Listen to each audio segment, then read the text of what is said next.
Hello friends, आज मैं एक बहुत ही अमेजिंग चाइनीज ड्रामा एक्सप्लेन करने वाली हूँ। ड्रामा की स्टार्टिंग में हम फीमेल लीड शाओजी को देखते हैं, जिसे पता चलता है कि उसने लू ग्रुप के प्रेसिडेंट के साथ नाइट स्पेंड कर ली है। फिर वो चुपके से अपने शूज उठाकर वहाँ से भागने लगती है। जब वो होटल रूम से बाहर आती है तब वहाँ उसे अपनी स्टेप सिस्टर ली वेई मिलती है, जो उससे कहती है काम हो गया। शाओजी कहती है हाँ। फिर ली वेई उसे एक कार्ड देते हुए बोली, ये कार्ड लो और अपनी मदर की जान बचा लो। ये कहकर वो उस कार्ड को नीचे गिरा देती है। अब हमें फ्लैशबैक में एक सीन दिखाया जाता है जिसमें हम देखते हैं कि शाओजी की मॉम हॉस्पिटल में होती है। तभी ली वेई वहाँ आकर बोली, अगर तुम्हारे पास सर्जरी के लिए पैसे नहीं है तो तुम्हारी मॉम को हॉस्पिटल से निकाल दिया जाएगा और फिर वो स्ट्रीट्स में मर जाएंगी। लेकिन मैं तुम्हें एक चांस देना चाहती हूँ। मेरी जगह पर तुम्हें एक मैन के साथ नाइट स्पेंड करनी होगी और उसके बदले में मैं तुम्हें $1,00,000 दूंगी। अब हम देखते हैं कि शाओजी उस कार्ड को लेकर वहाँ से चली जाती है। इसके बाद ली वेई अपने आप से बोली, इसने मेरी जगह पर इस 60 साल के ओल्ड मैन के साथ नाइट स्पेंड की, सिर्फ शाओजी इसके लायक थी। इसके बाद ली वेई उस होटल रूम के अंदर जाती है और इस ड्रामा के मेन लीड लू वैन के पास जाकर सो जाती है, जिसे वो 60 साल का ओल्ड मैन समझ रही थी। अब हमें नेक्स्ट मॉर्निंग का सीन दिखाया जाता है। लू वैन की जब नींद खुलती है तो उसे याद आता है कि उसने लास्ट नाइट किसी लड़की के साथ नाइट स्पेंड कर ली थी। इसके बाद वो अपने क्लोथ्स पहनता है और ली वेई से कहता है, क्या मुझे कल तुमने बचाया?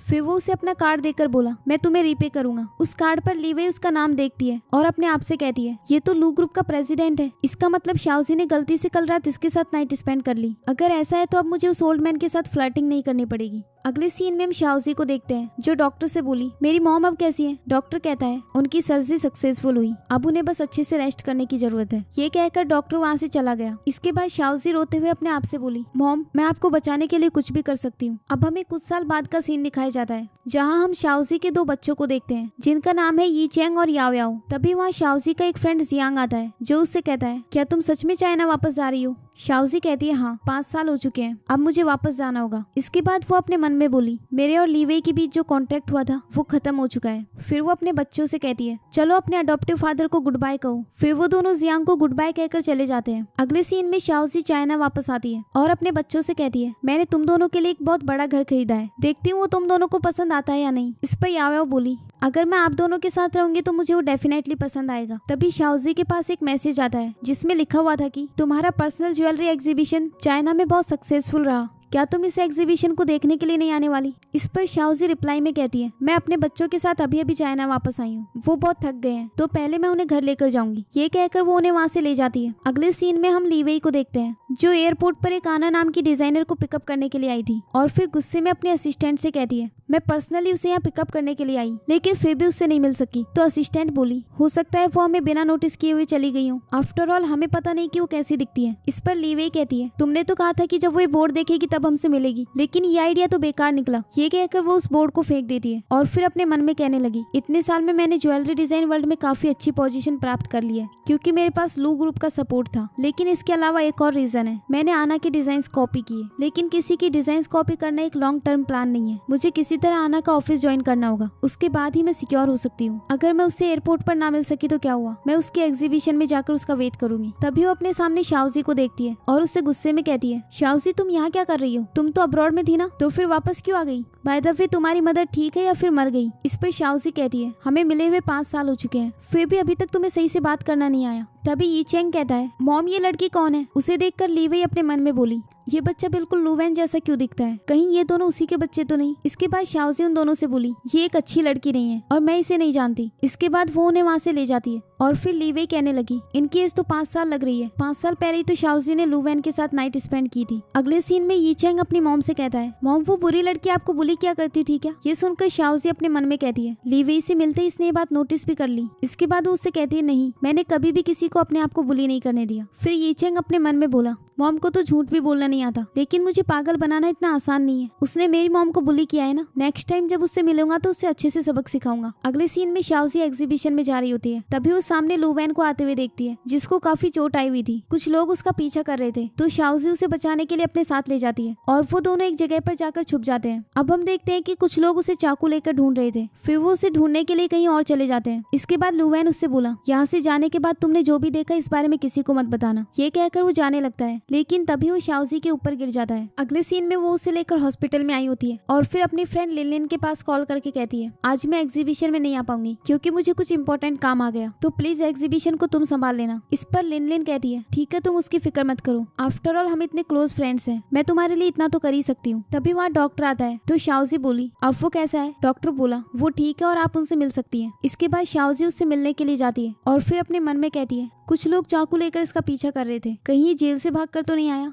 लेकिन ये दिखने में बिल्कुल यी चैंग जैसा दिखता है। ये कहकर वो उसके फेस को टच कर रही होती है, तभी वो उसका हाथ पकड़ लेता है। शाओजी उससे हाथ छुड़ाने की कोशिश करती है और उससे कहती है कोमा में होकर भी तुमने मेरा हाथ इतना टाइटली पकड़ा हुआ है, मैं तुम्हें पहले ही बता रही हूँ मेरा तुम्हारे साथ कोई लेना देना नहीं है, मैं बस एक काइंड पर्सन हूँ इसीलिए तुम्हें हॉस्पिटल लेकर आई। फिर शाओजी की काफी कोशिश करने के बाद भी वो उसका हाथ नहीं छोड़ रहा था। तभी शाओजी कहने लगी मेरे पास तुम्हारी कोई आइडेंटिटी नहीं है तो मैं तुम्हारी फैमिली से कॉन्टेक्ट नहीं कर सकती। इसके बाद वो उसके पास ही बैठ जाती है और कहती है लगता है आज तो मैं यहाँ से नहीं जा पाऊंगी। तभी उसके पास यी चैंग का कॉल आता है जो कहता है मॉम आप कहाँ पर हैं? तो शाओजी बोली मुझे आज जरूरी काम है इसलिए मैं घर वापस नहीं आ सकती, मैंने अपनी फ्रेंड लिन से कहा है कि आज रात को तुम्हारे साथ रुकेगी, लेकिन उसके आने से पहले तुम दोनों घर से बाहर मत निकलना। ये कहकर वो कॉल कट कर देती है। अगली सुबह लुवेन को जब होश आता है तब वो देखता है कि शाओजी उसके पास में सोई हुई थी, तो वो उसे खुद से दूर हटा देता है। फिर शाओजी बोली क्या तुम ठीक हो? तुम्हारी चोट में दर्द तो नहीं हो रहा? तभी लुवेन को याद आता है कि ये वही लड़की है जिसने कल रात उसे बचाया था। फिर वो उससे बोला क्या तुमने मुझे सेव किया था? चलो बताओ तुम्हें बदले में क्या चाहिए? शाओजी कहने लगी तुम्हें डॉक्टर्स ने बचाया है, मैंने नहीं, मैं तो बस तुम्हें हॉस्पिटल लेकर आई। लुवेन बोला क्या तुम्हें मुझे बचाने के बदले में मुआवजा नहीं चाहिए? ये सुनकर शाओजी अपने मन में कहती है मैंने इससे कहा कि मुझे पैसे नहीं चाहिए, फिर भी ये पूछे जा रहा है, लगता है ये ऐसा पर्सन है जिसे पैसे उड़ाना पसंद है। फिर उससे कहती है हाँ मुझे सच में मुआवजा नहीं चाहिए, बस ये समझ लो कि मुझे लोगों की हेल्प करना पसंद है। तुम पूरी रात से कोमा में थे तो तुम्हें भूख लगी होगी, तो मैं तुम्हारे लिए ब्रेकफास्ट लेकर आती हूँ। ये कहकर वो वहाँ से चली जाती है। अगले सीन में वो उसके लिए ब्रेकफास्ट लेकर वापस आती है तो देखती है कि लुवेन वहाँ पर नहीं था। इसके बाद वो बाहर जाकर एक नर्स से बोली बेड नंबर 52 पर जो पेशेंट था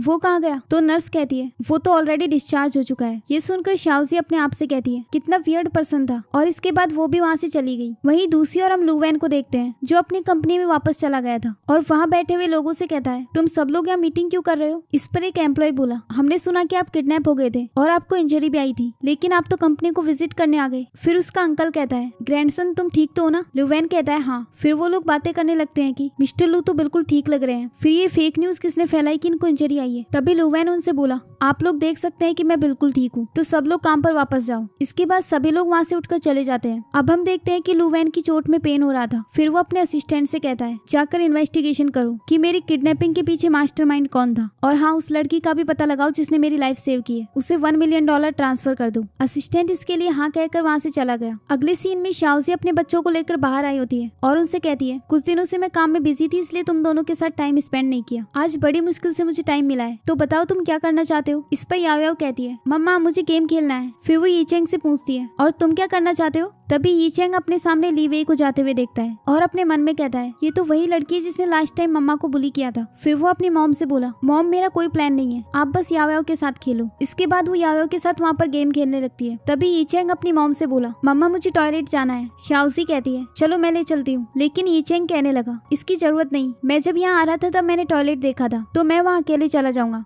फिर शाओजी बोली ठीक है लेकिन जल्दी वापस आ जाना, मैं और तुम्हारी सिस्टर यहाँ तुम्हारा वेट कर रहे हैं। फिर यी चैंग वहाँ से चला गया। अगले सीन में हम देखते हैं कि ये वही वहाँ पर एक नेकलेस खरीदने के लिए आई हुई थी। सेल्स गर्ल उसे एक नेकलेस दिखाती है। फिर वो अपने मन में कहने लगी 5 साल हो चुके हैं, लुवेन मेरी हर बात के लिए अग्री करता है लेकिन मुझसे शादी नहीं करना चाहता। कुछ दिनों में मैंग फैमिली में पार्टी होने वाली है, ये मेरे लिए एक अच्छी अपॉर्चुनिटी होगी। इसके बाद वो उस लड़की से नेकलेस को पैक करने के लिए कहती है। तभी वहाँ पर यी चैंग आता है और अपने मन में कहता है तुमने मेरी मॉम को बुली किया था ना, अब देखो मैं तुम्हारे साथ क्या करता हूँ। फिर वो वहाँ जाकर उसके पर्स में एक फेक कॉकरोच डाल देता है और उससे बोला आंटी मुझे मेरी मम्मा कहीं नहीं मिल रही, क्या आप उन्हें ढूंढने में मेरी हेल्प कर सकती हैं? अरे आप तो वही लेडी है ना जो एयरपोर्ट पर मिली थी। तभी ली वेई उससे बोली क्या तुम्हें अपनी मम्मा नहीं मिल रही? यी चैंग कहता है हाँ, क्या आप मेरी हेल्प कर सकती हैं? ली वेई कहने लगी हाँ मैं करूंगी, लेकिन मैं ये जानने के लिए क्यूरियस हूँ कि तुम्हारे फादर कौन है? तो यी चैंग कहता है मेरे फादर मम्मा के साथ ही हैं। ठीक है फिर मुझे बताओ तुम्हारे फादर कौन है? आप मेरे फादर का नाम क्यों जानना चाहती हैं? ये सुनकर ली वेई अपने मन में कहती है इसका फादर लुवेन तो नहीं हो सकता, लेकिन फिर ये लुवेन जैसा क्यों दिखता है, मुझे इसका हेयर सैंपल लेना होगा ताकि डीएनए टेस्ट करवा सकूं। ये कहकर वो उसके सर में हाथ रख रही होती है, लेकिन तभी यी चैंग उससे दूर हट जाता है। आंटी अगर मेरे पेरेंट्स को मैं नहीं मिला तो उन्हें मेरी बहुत फिक्र होगी। अगर आप मेरी हेल्प नहीं करना चाहती तो कोई बात नहीं, मैं खुद उन्हें ढूंढ लूंगा। ये कहकर वो वहाँ से चला जाता है। फिर सेल्स गर्ल वहाँ आकर उसे उसका नेकलेस देती है। लीवे उसे पे करने के लिए अपना पर्स निकालती है और अचानक से कॉकरोच को देखकर डर जाती है। फिर सेल्स गर्ल उसे टच करके बताती है कि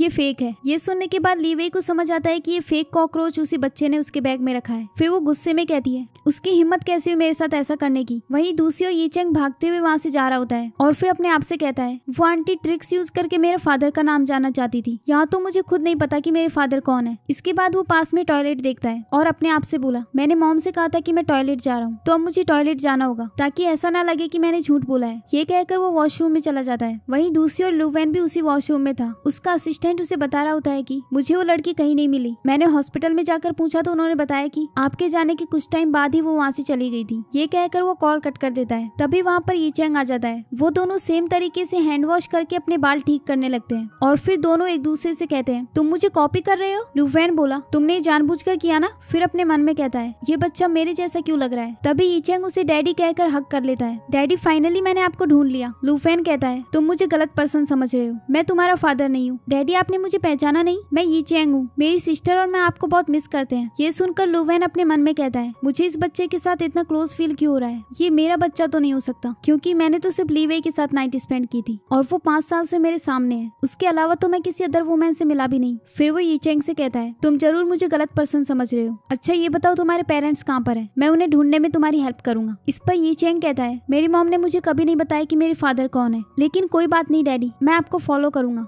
चलो हम मम्मा को ढूंढने चलते हैं। ये सुनकर लुवेन कहता है मैं लास्ट टाइम रिपीट कर रहा हूँ, मैं तुम्हारा फादर नहीं हूँ। ये सुनकर यीचेंग अपने मन में कहता है मुझसे कोई मिस्टेक नहीं हुई, यही मेरे फादर है। जब मैं इन्हें मम्मा के पास लेकर जाऊंगा तो कंफर्म हो जाएगा। इसके बाद वो उसे अपनी मॉम के पास लेकर जा रहा होता है, लेकिन तभी उसके पास उसके असिस्टेंट का कॉल आता है। तो वो यीचेंग से बोला तुम थोड़ा वेट करो, मैं एक कॉल का आंसर दे के आता हूँ। ये कहकर वो कॉल उठाता है। तभी यीचेंग बोला डैड आप यहीं रुकना, मैं अपनी मम्मा और सिस्टर को बुला कर लाता हूँ। ये कहकर वो वहाँ से चला गया। फिर असिस्टेंट उसे बताता है कि मुझे पता चला है कि जिसने आपको किडनैप करवाया था वो लू ग्रुप का ही एक शेयर होल्डर है, क्या आप खुद आकर देखना चाहते हैं। ये सुनकर लुवेन अपने मन में कहता है मैंने इस बच्चे को उसकी मॉम के पास पहुंचा दिया है, मेरा उनसे मिलना इतना भी जरूरी नहीं। ये सोचकर वो वहाँ से चला जाता है। वहीं दूसरी ओर यीचेंग अपनी मॉम के पास जाकर बोला मम्मा मैंने अपने फादर को ढूंढ लिया है, मैं उनसे अभी टॉयलेट में मिला, मैं और डैड बिल्कुल सेम दिखते हैं, मैं उन्हें अपने साथ यहाँ लेकर भी आया हूँ, प्लीज उधर देखो। तभी वो देखता है कि वहाँ पर कोई नहीं था। फिर शाओजी अपने मन में कहती है ये अपने फादर से मिला, क्या कोइंसिडेंस है ना, हमारे चाइना वापस आते ही इसे वो ओल्ड मैन मिल गया, नहीं जरूर इससे कोई मिस्टेक हुई होगी। फिर वो यीचेंग से कहने लगी मैंने तुम्हें बताया था ना कि तुम्हारे फादर बहुत दूर काम करते हैं, जब तुम बड़े हो जाओगे तभी वो वापस आएंगे, तुम्हें यहाँ जरूर कोई गलत पर्सन मिला होगा। यीचेंग कहता है नहीं मुझे पूरा यकीन है कि वो मेरे डैड ही थे, चलो मैं आपको उनसे मिलवाता हूँ। ये कहकर वो उसे बाहर लेकर जाता है, लेकिन वहाँ पर कोई नहीं था। तो यीचेंग बोला मॉम अभी तो वो यहीं पर थे, पता नहीं अब कहाँ चले गए। तो शाओजी कहती है वो तुम्हारे फादर नहीं थे, तुम्हें जरूर कोई गलत पर्सन मिला होगा। ये सुनकर वो सैड हो जाता है। वहीं दूसरी ओर लुवेन जब वहाँ से जा रहा होता है तब उसे यीचेंग की कही हुई बात याद आती है। वो बार बार उसे अपना फादर बोल रहा था। ये याद करने के बाद वो अपने असिस्टेंट से बोला 20 मिनट पहले मुझे यहाँ पर एक बच्चा मिला था, मुझे उसकी इन्फॉर्मेशन चाहिए। अगले सीन में शाओजी उन दोनों बच्चों को सुलाकर बाहर आती है। वहाँ पर उसकी फ्रेंड लिन आई हुई थी जो उसे एग्जीबिशन के लिए कॉन्ग्रेचुलेट करती है और फिर उससे बोली तुम्हारा अपने करियर का फर्स्ट स्टेप कंप्लीट हो गया है, अब नेक्स्ट तुम क्या करने वाली हो। शाओजी कहती है मैं चाइना वापस इसलिए आई हूँ ताकि शाओ फैमिली ने जो मेरे साथ किया था मैं उन्हें उसका सबक सिखा सकूं, लेकिन अभी उसका टाइम नहीं आया है, पहले मैं एक अच्छी पोजीशन मिलने का वेट करूंगी। तभी लिन बोली क्या तुमने अपने बच्चों के फादर को ढूंढने के बारे में सोचा। शाओजी कहती है नहीं। फिर अपने मन में बोली मुझे उनसे ये बात छुपानी होगी क्योंकि मुझे खुद नहीं पता कि उस रात मेरे साथ कौन था। एक आदमी जिसने मेरे साथ सोने के लिए पैसे दिए हों वो आदमी एक अच्छा पर्सन तो कभी नहीं हो सकता। मैं उसे मेरे बच्चों की एग्जिस्टेंस के बारे में पता भी नहीं चलने दूंगी। फिर लिन उसे एक इन्विटेशन देते हुए बोली ये मिस्टर मैंग की पार्टी का इन्विटेशन है, तुम आना मत भूलना। अगले सीन में वो एक बहुत अच्छी ड्रेस पहनकर उस पार्टी में पहुंच जाती है। लीवे उसे देखकर कहती है शाओजी यहाँ क्या कर रही है। वहीं पार्टी में बाकी लोग उसे देखकर कहने लगे इस लड़की से पहले मैं कभी नहीं मिला, लेकिन मिस्टर मैंग की पार्टी में आई है तो ये कोई ऑर्डिनरी पर्सन तो होगी नहीं, इसका फेस और बॉडी भी काफी ब्यूटीफुल है। इसके बाद शाओजी अंदर जा रही होती है और लीवे भी उसके पीछे चली जाती है। फिर उससे कहती है तुम यहाँ क्या कर रही हो। शाओजी बोली तुम्हें दिखाई नहीं देता, मैंने पार्टी ज्वाइन की है। लीवे बोली तुम मैंग फैमिली की पार्टी में आई हो, तुम्हें पता है ये पार्टी कितने हाई क्लास लोगों के लिए है, तुम जैसे लोग जिनका कोई स्टेटस ना हो उनका इस पार्टी में आना अलाउ नहीं है। मुझे तो लगता है तुम जबरदस्ती इस पार्टी में घुस गई। फिर अपने मन में बोली, लुवेन भी आज इस पार्टी में आने वाला है, मैं किसी भी कीमत पर इन दोनों को मिलने नहीं दूंगी। तभी शाओजी बोली, मैं यहाँ कैसे आई, उसका तुमसे कोई लेना देना नहीं। तभी लीवे उसे वहाँ से बाहर निकालने लगती है। तभी शाओजी कहती है, मैं यहाँ से नहीं जाऊंगी और तुम्हारे पास मुझे यहाँ से निकालने का कोई अधिकार नहीं है। तो लीवे बोली, ये जगह तुम्हारे जैसे लोगों के लिए नहीं है, तुम्हें अगर इन्होंने यहाँ से निकाला तो शाओ फैमिली की भी इंसल्ट होगी, इसीलिए मैं तुम्हें एडवाइस दे रही हूँ, तुम खुद यहाँ से चली जाओ। लेकिन शाओजी कहने लगी, तुम्हें मेरे बारे में फिक्र करने की कोई जरूरत नहीं, सब जानते हैं कि अब मेरे और शाओ फैमिली के बीच कोई रिलेशनशिप नहीं। और दूसरी बात, मैंग फैमिली ने मुझे खुद पर्सनली इन्वाइट किया है। ये कहकर वो वहाँ से चली जाती है। इसके बाद लीवे गुस्से में बोली, हमें मिले हुए 5 साल हो गए, लगता है अब तुम कुछ ज्यादा ही ब्रेव हो चुकी हो और ये भी कह रही हो कि तुम यहाँ पर्सनली मैंग फैमिली ने इन्वाइट किया है। तभी वहाँ पर मिस मैंग आती है और उससे बोली, पार्टी स्टार्ट होने वाली है तो तुम यहाँ क्या कर रही हो? तो लीवे बोली, मैं बस यहाँ थोड़ी देर के लिए रिलैक्स करने आई थी।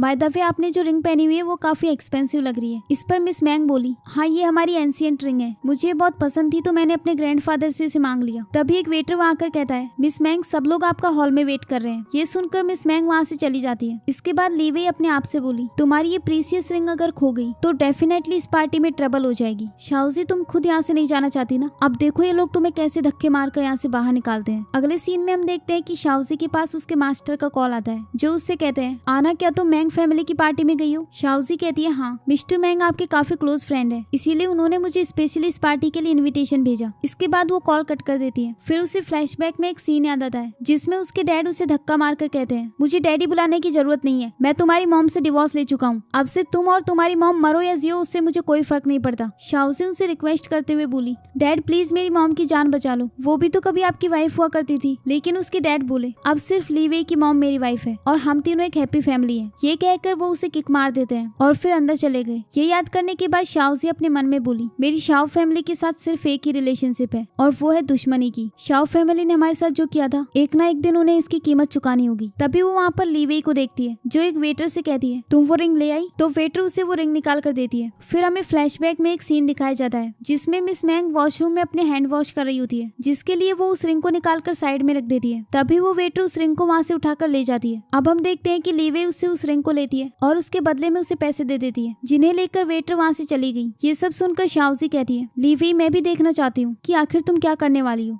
अगले सीन में वो वेटर जानबूझकर शाओजी के कपड़ों पर वाइन गिरा देती है और फिर उससे कहती है, आपकी आउटफिट खराब हो गई है, चलो मैं आपको इसे फिक्स करने के लिए ले चलती हूँ। शाओजी इसके लिए हाँ कहती है और उसके साथ चली जाती है। इसके बाद वो वॉशरूम में जाकर अपनी ड्रेस ठीक करने लगती है। तभी लीवे वहाँ आकर उसके बैग में रिंग डाल देती है और फिर जल्दी से वहाँ से चली गई। तभी शाओजी उसे देख लेती है और फिर अपने बैग से रिंग निकाल कर बोली, अच्छा तो तुम मेरे साथ ये ट्रिक्स यूज करना चाहती हो। फिर वो उस रिंग को अपने साथ लेकर बाहर आ जाती है। अगले सीन में वो वाइन ले जाकर लीवे के कपड़ों पर गिरा देती है। जब वो अपने कपड़े ठीक करने लगती है तो शाओजी मौका देखकर उसके बैग में उस रिंग को डाल देती है। फिर उससे बोली, मैं तो बस तुम्हारे साथ ड्रिंक करना चाहती थी, लेकिन तुम अचानक से पीछे घूम गई और मुझसे टकरा गई। इसके बाद लीवे अपने मन में कहती है, कोई बात नहीं, कुछ ही देर में तुम यहाँ से धक्के मारकर बाहर निकाली जाओगी। तभी मिस मैंग वहाँ पर पुलिस को लेकर आती है और वहाँ सबसे बोली, कोई भी यहाँ से बाहर नहीं जाएगा। इसके बाद वो शाओजी के पास जाकर बोली, चलो मेरी रिंग वापस करो। तो शाओजी कहती है, मिस मैंग शायद आपको कोई मिसअंडरस्टैंडिंग हुई है। तो मिस मैंग बोली, जब मैं ऊपर थी तब मेरी रिंग गायब हुई और उस वक्त वहाँ सिर्फ तुम और एक वेटर थी। मैंने उस वेटर को चेक किया, उसके पास कोई रिंग नहीं थी, तो वो रिंग जरूर तुमने चुराई है। ये सुनकर लीवे उससे बोली, शाओजी अगर तुमने सच में इनकी रिंग चुराई है तो वापस कर दो, वो इनकी एंशिएंट रिंग है, अगर तुम उन्हें वापस कर दोगी तो वो तुम्हें कोई पनिशमेंट नहीं देंगी। शाओजी बोली, मैंने कहा ना मैंने कोई रिंग नहीं चुराई। तभी एक लड़की आकर उससे कहती है, अगर तुम कह रही हो कि तुमने रिंग नहीं चुराई तो अपना बैग खोल कर दिखाओ। फिर मिस मैंग उसके हाथ से बैग छीनने की कोशिश करती है, लेकिन शाओजी उसे अपना बैग नहीं देती। तभी लीवे कहने लगी, शाओजी अगर तुमने सच में इनकी रिंग नहीं चुराई तो बैग खोलकर ये प्रूव क्यों नहीं कर देती, वरना सब लोगों को ऐसा लगेगा कि तुम्ही ने रिंग चुराई है। इस पर शाओजी बोली, मैंने कोई रिंग नहीं चुराई, अगर तुमने मेरा बैग चेक किया तो ये मेरी इंसल्ट होगी। तभी वो पुलिस से उसे पकड़ने के लिए कहती है और उसके हाथ से बैग छीनकर चेक करने लगती है, लेकिन उसमें वो रिंग उसे नहीं मिलती। फिर शाओजी उसके हाथ से बैग लेकर बोली, मैंने तुमसे कहा था ना कि मेरे पास वो रिंग नहीं है, लेकिन फिर भी तुमने मेरा बैग चेक करके सबके सामने मेरी इंसल्ट की है। तभी मिस मैंग कहती है, हो सकता है तुमने वो रिंग कहीं और छुपा कर रखी हो। फिर वो दो लड़कियों से कहती है कि इसकी ड्रेस उतारो। वो दोनों लड़कियां उसकी ड्रेस उतारने लगती हैं, लेकिन तभी वहाँ मिस मैंग के ग्रैंडपा आ जाते हैं। तो मिस मैंग ग्रैंडपा के पास जाकर कहती है, ग्रैंडपा इस लड़की ने मेरी एंशिएंट रिंग चुरा ली, लेकिन वो एडमिट नहीं करना चाहती, अब मैं इसकी ड्रेस उतरवा कर चेक करूंगी। तभी उसके ग्रैंडपा बोले, तुमने इतनी अच्छी पार्टी को बर्बाद कर दिया, तुम अपनी पावर यूज करके उसे सर्च कर रही हो, क्या मैंने तुम्हें यही सिखाया है? फिर ग्रैंडपा शाओजी के पास जाकर कहते हैं, तुम ठीक हो? शाओजी कहती है, हाँ। ये देखकर सभी लोग कहने लगे, मिस्टर मैंग इस लड़की को कैसे जानते हैं, आखिर इस लड़की की आइडेंटिटी क्या है? फिर ग्रैंडपा शाओजी से बोले, तुम्हें मैंने इस पार्टी में इन्वाइट किया था, लेकिन मैंने मैंने एक्सपेक्ट नहीं किया था कि तुम्हें यहाँ इतना सफर करना पड़ेगा। अपनी ग्रैंड डॉटर की जगह पर मैं तुमसे माफी मांगता हूँ। तो शाओजी बोली, आपको माफी मांगने की कोई जरूरत नहीं, वो रिंग आपकी फैमिली की एंशिएंट रिंग है, तो उसे ढूंढना बहुत जरूरी है। जब से वो रिंग खोई है तब से यहाँ से कोई भी बाहर नहीं गया, तो मुझे लगता है कि यहाँ सभी लोगों को चेक करना चाहिए। अभी तो सब लोग मेरा बैग चेक करवाने के लिए बहुत एक्साइटेड हो रहे थे, तो अब आप सभी की बारी है। तभी एक लड़की कहती है, यहाँ पर सभी रिच फैमिलीज आई हुई है, उन्हें वो रिंग चुराने की कोई जरूरत नहीं। तभी ग्रैंडपा कहते हैं, हमारे लिए उस रिंग को ढूंढना बहुत जरूरी है, इसीलिए आप सभी लोग अपने आप को चेक करवाने दें। जिसके बैग में भी वो रिंग नहीं निकलेगी हम उसे मुआवजा देंगे। इसके बाद वो लोग सभी को चेक करने लगते हैं। तभी शाओजी कहती है,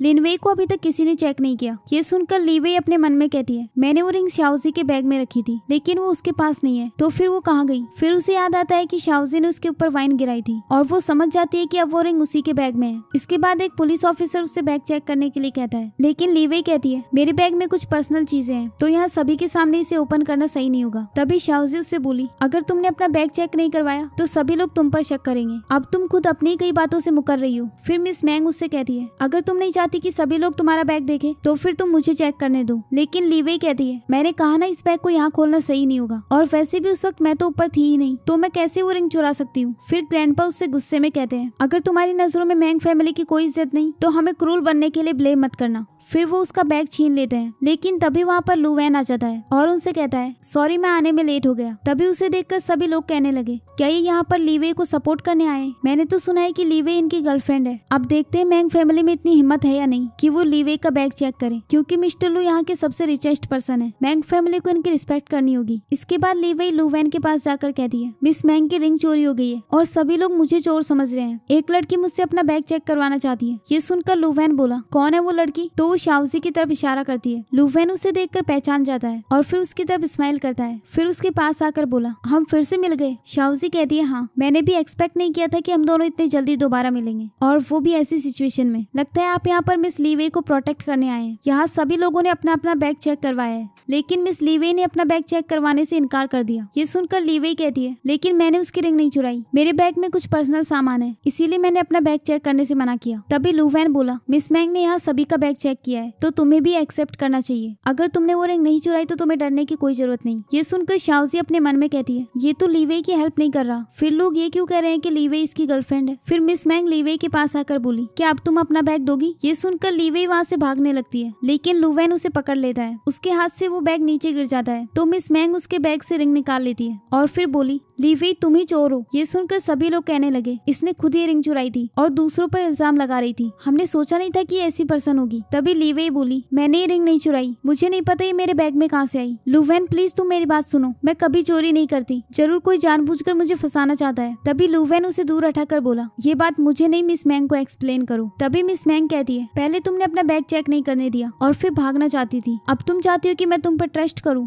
फिर वो उस वेटर की तरफ इशारा करके बोली, जरूर उसी वेटर ने तुम्हारी रिंग चुराई थी, मैंने उसे ऊपर जाते हुए अपनी आंखों से देखा था, उसने जरूर वो रिंग चुराकर मेरे बैग में डाल दी। फिर वो उस वेटर के पास जाकर धीरे से कहती है, ये मत भूलो कि मैंने तुम्हें पैसे दिए हैं। फिर वो उसे सबके सामने ले जाकर बोली, चलो अब सबको साफ साफ बताओ, तुम्ही ने वो रिंग चुराकर मेरे बैग में डाली थी ना? तो वो वेटर घुटनों पर बैठकर कहती है, हाँ मैंने ही वो रिंग चुराई थी और फिर इनके बैग में डाल दी, क्योंकि मैं इस बात से जेलस थी कि वो बहुत ब्यूटीफुल और रिच है और साथ ही एक फेमस ज्वेलरी डिजाइनर भी है, लेकिन मैं सिर्फ एक वेटर हूँ। मैंने जब इन्हें वाइन सर्व की तो इन्होंने मुझे टिप भी दी, जिसमें मुझे अपनी इंसल्ट फील हुई। ये सुनकर लीवेई उससे कहती है, मैंने तुम पर दया दिखाकर तुम्हें टिप दी, लेकिन बदले में तुमने मुझे ही हर्ट किया। अगर मैंने तुम्हें वो रिंग चुराते हुए ना देखा होता तो आज तुम मेरी लाइफ ही बर्बाद कर देती। इसके बाद वो मिस मैंग से बोली, अब तो कंफर्म हो चुका है कि इसी ने वो रिंग चुराई थी, मेरा इससे कोई लेना देना नहीं। इसके बाद ग्रैंडपा मिस मैंग से कहते हैं, मैं बहुत थक गया हूँ तो ऊपर जा रहा हूँ, इस मैटर को अब तुम खुद सॉल्व कर लेना। फिर वो शाओजी से बोले, तुम्हें जो ट्रबल हुई उसके लिए मैं तुमसे माफी मांगता हूँ, तुम मेरे साथ ऊपर चलो, मैं तुमसे कुछ बात करना चाहता हूँ, और लू वैन तुम भी मेरे साथ चलो। फिर वो दोनों उनके साथ ऊपर चले जाते हैं। अगले सीन में ग्रैंडपा शाओजी से कहते हैं, तुम जानती हो कि वो नेकलेस किसने चुराया है, लेकिन हमारे पास कोई एविडेंस नहीं है, तो ये इन्वेस्टिगेशन कंटिन्यू करने का कोई फायदा नहीं। इस पर शाओजी बोली, आप मुझ पर यकीन करते हैं, बस इतना ही काफी है। बाय द वे ये गिफ्ट आपके लिए मास्टर ने भिजवाया है, ये उन्होंने खुद अपने हाथों से बनाया। ग्रैंडपा बोले, मेरी तरफ से तुम उन्हें थैंक्स कहना। फिर ग्रैंडपा लू वैन से बोले, तुमने जो मुझसे कहा था मैं उसमें तुम्हारी हेल्प नहीं कर सकता, था। ये सुनकर लुवेन कहने लगा, हम एक बहुत बड़े प्रोजेक्ट पर काम कर रहे हैं और उसके लिए हमने एक फेमस डिजाइनर मिस्टर क्रेल को चुना था, लेकिन फिलहाल वो अब्रॉड में है, तो इस प्रोजेक्ट के लिए आपसे बेटर और कोई नहीं हो सकता। तभी ग्रैंडपा कहने लगे, तुम शाओजी के बारे में क्यों नहीं सोचते? ये भी एक अच्छी डिजाइनर है और इसके पास काफी सारे आइडियाज भी होंगे। रिसेंटली इसने एक बहुत बड़े कंपटीशन में फर्स्ट प्राइज जीता है। ये सुनकर लुवेन कहता है, अगर आप इसे मुझे रेकमेंड कर रहे हैं तो ये जरूर अच्छी डिजाइनर होंगी। फिर वो शाओजी को अपना कार्ड देते हुए बोला, कल से काम पर आ जाना। ये कहकर वो वहाँ से चला गया। अगले सीन में शाओजी अपने घर आकर देखती है कि उसके दोनों बच्चे सो चुके थे। फिर वो अपनी फ्रेंड लिन को उनकी केयर करने के लिए थैंक्स कहती है। तभी लिन कहने लगी, तुम आने में इतना लेट क्यों हो गई? तो शाओजी बोली, उसकी तो बात ही मत करो, पार्टी में एक ट्रबल हो गई थी। खैर अब वो प्रॉब्लम सॉल्व हो चुकी है और मेरे पास एक गुड न्यूज भी है। ये कहकर वो उसे लू फैन का कार्ड दिखाती है, जिसे देखकर लिन कहने लगी, तुम्हें प्रेसिडेंट लू का बिजनेस कार्ड कैसे मिला? वो तो एशिया की सबसे बड़ी कंपनी के प्रेसिडेंट है, लेकिन ज्वेलरी का बिजनेस उन्होंने इसी साल शुरू किया है। तभी शाओजी कहती है, उन्होंने मुझे एक बहुत बड़े डिजाइन प्रोजेक्ट पर काम करने के लिए कहा है, लेकिन अब से मेरे ऑफिस को तुम्हें संभालना होगा क्योंकि अब से मुझे लो ग्रुप में काम पर जाना है। तो लिन कहती है, तुम फिक्र मत करो, उसे मैं हैंडल कर लूंगी। इसके बाद शाओजी अपने मन में कहती है, लू फैन वही पर्सन है जिसका होटल में कुछ लोग पीछा कर रहे थे। वो लीवेई के साथ रिलेशनशिप में है, फिर भी उसने उसकी हेल्प नहीं की और दिखने में भी बिल्कुल यी चैंग जैसा दिखता है। आखिर ये है कौन? अगले सीन में शाओजी लू ग्रुप में पहुंच जाती है। वहाँ जाकर वो लू फैन के पास कॉल करके बोली, बॉस मैं आपकी कंपनी में आ गई हूँ। तो लू फैन कहता है, ठीक है तुम वेट करो, मैं किसी को तुम्हें पिकअप करने के लिए भेजता हूँ। इसके बाद वो अपने असिस्टेंट से कहता है, प्लीज नीचे जाकर शाओजी को पिकअप करो। असिस्टेंट वहाँ से जाने लगता है, लेकिन लू फैन उसे रोककर बोला, अच्छा होगा कि अगर मैं खुद जाकर उसे पिकअप करूँ। ये कहकर वो वहाँ से चला जाता है। वहीं दूसरी ओर लीवेई भी इसी कंपनी में आती है और वो शाओजी को देखकर बोली, तुम यहाँ क्या कर रही हो? इस पर शाओजी कहती है, हमारे बीच काफी सारे कोइंसिडेंस हैं। तो लीवेई कहती है, कल मैंग की पार्टी में जो हुआ उसका सबक तो मैंने तुम्हें सिखाया ही नहीं और आज तुम लू ग्रुप में आ गई। आखिर तुम चाहती क्या हो? शाओजी बोली, कल तुमने रिंग चुराई और पकड़ी गई, इसका मुझसे कोई लेना देना नहीं। और दूसरी बात, मैं कहीं भी जाऊं तुम्हें उससे क्या मतलब? ये कहकर वो अपना सीवी देखने लगती है और फिर लीवेई अपने मन में कहती है, 5 साल पहले मैंने इसे अब्रॉड भेज दिया था, अब ये वापस आई है तो कुछ ज्यादा ही ब्रेव हो गई। ये मिस्टर मैंग और लू फैन को भी जानती है, लगता है ये कुछ ज्यादा ही अच्छी लाइफ जी रही है और इसकी अच्छी लाइफ मेरे लिए प्रॉब्लम बन सकती है। फिर वो उसके हाथ से उसका सीवी छीन लेती है और उससे कहती है, तो तुम यहाँ इंटरव्यू देने के लिए आई हो, वो भी लू ग्रुप में ज्वेलरी डिजाइन की पोजीशन के लिए। जहाँ तक मुझे याद है तुमने तो अपना कॉलेज भी फिनिश नहीं किया था, तुम सिर्फ हाई स्कूल ग्रेजुएट हो, तो इस पोजीशन के लिए तुम क्वालिफाइड नहीं हो। शाओजी बोली, तुमसे किसने कहा कि मैं यहाँ इंटरव्यू देने के लिए आई हूँ? तो लीवेई बोली, क्योंकि तुम अपना सीवी साथ लेकर आई हो और इसमें तो तुम्हारे डिजाइन भी है। ये कहकर वो उसके डिजाइन देखने लगती है, लेकिन तभी शाओजी उसके हाथ से सीवी छीन लेती है और उससे कहती है, दूसरों की पर्सनल चीजों में तुम्हें इंटरफेयर करने की कोई जरूरत नहीं। लीवेई बोली, मैं बस तुम्हारा वर्क ही तो देखना चाहती थी, तुम इसके लिए भी गुस्सा कर रही हो? तुम जानती भी हो मैं कौन हूँ? मैं इस डिजाइन डिपार्टमेंट की डायरेक्टर हूँ और इस पूरे डिपार्टमेंट को मैं ही मैनेज करती हूँ। अगर तुम लू ग्रुप में एंटर करना चाहती हो तो ये मेरे मूड पर डिपेंड करता है, इसलिए अच्छा होगा कि तुम अपनी ये ट्रैश फाइल लेकर यहाँ से चली जाओ। शाओजी बोली, अगर मैं यहाँ से नहीं गई तो? लीवेई कहती है, तो मैं सिक्योरिटी गार्ड को बुलाकर धक्के मारकर तुम्हें यहाँ से निकलवाऊंगी। फिर शाओजी बोली, अगर मैं ये कहूँ कि लू ग्रुप ने खुद मुझे जॉब ऑफर की है, मैं यहाँ इंटरव्यू देने के लिए नहीं बल्कि काम के लिए आई हूँ। लीवेई बोली, लगता है तुम ऐसे नहीं जाओगी, मुझे किसी को बुलाकर तुम्हें निकलवाना होगा। फिर वो वहाँ के डायरेक्टर मिस्टर झैंग को बुलाती है और कहने लगी, यहाँ पर जो भी नए एम्प्लॉयज आते हैं वो सब मिस्टर झैंग एक्सेप्ट करते हैं। मिस्टर झैंग, ये लड़की बोल रही है कि ये यहाँ की नई ज्वेलरी डिजाइनर है, क्या आपने इसे ज्वाइन करने की परमिशन दी थी? मिस्टर झैंग कहते हैं, हाँ आज एक लड़की काम पर आने वाली थी, एक क्लीनर की पोजीशन के लिए, शायद ये वही लड़की होगी। ये सुनकर लीवेई उससे बोली, अच्छा तो तुम यहाँ पर क्लीनर की जॉब करने आई हो, मुझे तो पहले ही पता था कि तुम एक डिजाइनर बनने के लिए क्वालिफाइड नहीं हो। शाओजी कहती है, मुझे तुमसे कोई बात नहीं करनी। ये कहकर वो अंदर जाने लगती है, लेकिन लीवेई उसे रोककर बोली, अच्छा होगा कि तुम खुद यहाँ से चली जाओ, अगर मैंने सिक्योरिटी को बुला लिया तो सबके सामने तुम्हारी बहुत इंसल्ट होगी। इसके बाद वो वहाँ पर सिक्योरिटी गार्ड्स को बुला लेती है और उसे वहाँ से बाहर निकालने के लिए कहती है। फिर सिक्योरिटी गार्ड्स उसे पकड़कर वहाँ से बाहर निकालने लगते हैं, लेकिन तभी वहाँ लू फैन आकर बोला, इसे छोड़ दो। तभी मिस्टर झैंग उनसे कहता है, बॉस आप नीचे क्यों आ गए? ये लड़की कंपनी में आकर ट्रबल कर रही थी, इसीलिए हम इसे बाहर निकलवा रहे थे। तभी लू फैन उसकी गिरी हुई फाइल्स उठाता है और उससे कहता है, सॉरी मैं लेट हो गया। फिर वो सिक्योरिटी गार्ड से कहता है, तुमसे किसने कहा इसे बाहर निकालने के लिए? तो सिक्योरिटी गार्ड बोले, मिस्टर झैंग और मिस ली ने, उन्होंने कहा कि ये यहाँ ट्रबल कर रही है। तभी लू फैन का असिस्टेंट बोला, इसे यहाँ हमारे प्रेसिडेंट ने खुद इनवाइट किया है और अब वो ऑफिशियली यहाँ की डिजाइनर है। ये सुनकर लीवेई बोली, क्या कहा तुमने? इसे खुद प्रेसिडेंट ने इनवाइट किया है? ये इम्पॉसिबल है। लू फैन कहता है, क्यों इम्पॉसिबल है? तो लीवेई उसके पास जाकर बोली, तुम्हें शायद पता नहीं, इस लड़की ने अपनी ग्रेजुएशन भी कंप्लीट नहीं की, मुझे डर है कि कहीं ये तुम्हें पागल तो नहीं बना रही। ये सुनकर शाओजी बोली, तुमसे किसने कहा कि मैंने अपनी ग्रेजुएशन कंप्लीट नहीं की? लीवेई कहती है, क्योंकि पास्ट में तुमने बीच में ही अपनी कॉलेज ड्रॉप कर दी थी और ये सब मैंने अपनी आंखों से देखा था। शाओजी बोली, हाँ ये सच है कि मैंने अपनी ग्रेजुएशन कंप्लीट नहीं की, लेकिन जब मैं अब्रॉड में थी तब ना सिर्फ मैंने कॉलेज डिग्री ली बल्कि ग्रांटन इंस्टीट्यूट से स्कॉलरशिप भी प्राप्त की। ली वेई कह रही है, ये इम्पॉसिबल है, तुम ग्रांटन इंस्टीट्यूट की स्टूडेंट कैसे हो सकती हो? वो वर्ल्ड का सबसे बेस्ट डिजाइन इंस्टीट्यूट है और एक साल में सिर्फ 30 स्टूडेंट ही उसके लिए सेलेक्ट होते हैं। तुम्हारे पास उसे ज्वाइन करने की कोई क्वालिफिकेशंस नहीं है। शाओजी बोली, क्या तुम चाहती हो कि मैं तुम्हें अपना डिप्लोमा दिखाऊं? ये कहकर वो उसे अपना डिप्लोमा सर्टिफिकेट दिखाती है, जिसे देखकर ली वेई शॉक्ड होकर बोली, शाओजी तुम ये जानबूझकर कर रही हो ना ताकि मुझे नीचा दिखा सको? तभी लू वैन उससे कहता है, बस बहुत हो गया, उसे मैंने खुद इन्वाइट किया है, तुम्हें पहले अपने आप पर फोकस करना चाहिए क्योंकि तुम्हारी डिजाइन मुझे बिल्कुल पसंद नहीं आई। इसके बाद वो सब लोगों को काम पर भेज देता है और शाओजी से बोला, मैं तुमसे ट्रबल के लिए माफी मांगता हूँ, प्लीज पहले मेरे ऑफिस में आओ। ये कहकर वो चला गया। फिर शाओजी ली वेई से कहती है, तुमने कहा था कि मेरा लू ग्रुप में एंटर करना तुम्हारे मूड पर डिपेंड करता है, तो क्या मैं जान सकती हूँ कि तुम्हारा मूड अब कैसा है? ये कहकर वो वहाँ से चली गई। इसके बाद ली वेई अपने आप से कहने लगी, भले ही तुम लू ग्रुप में एंटर कर चुकी हो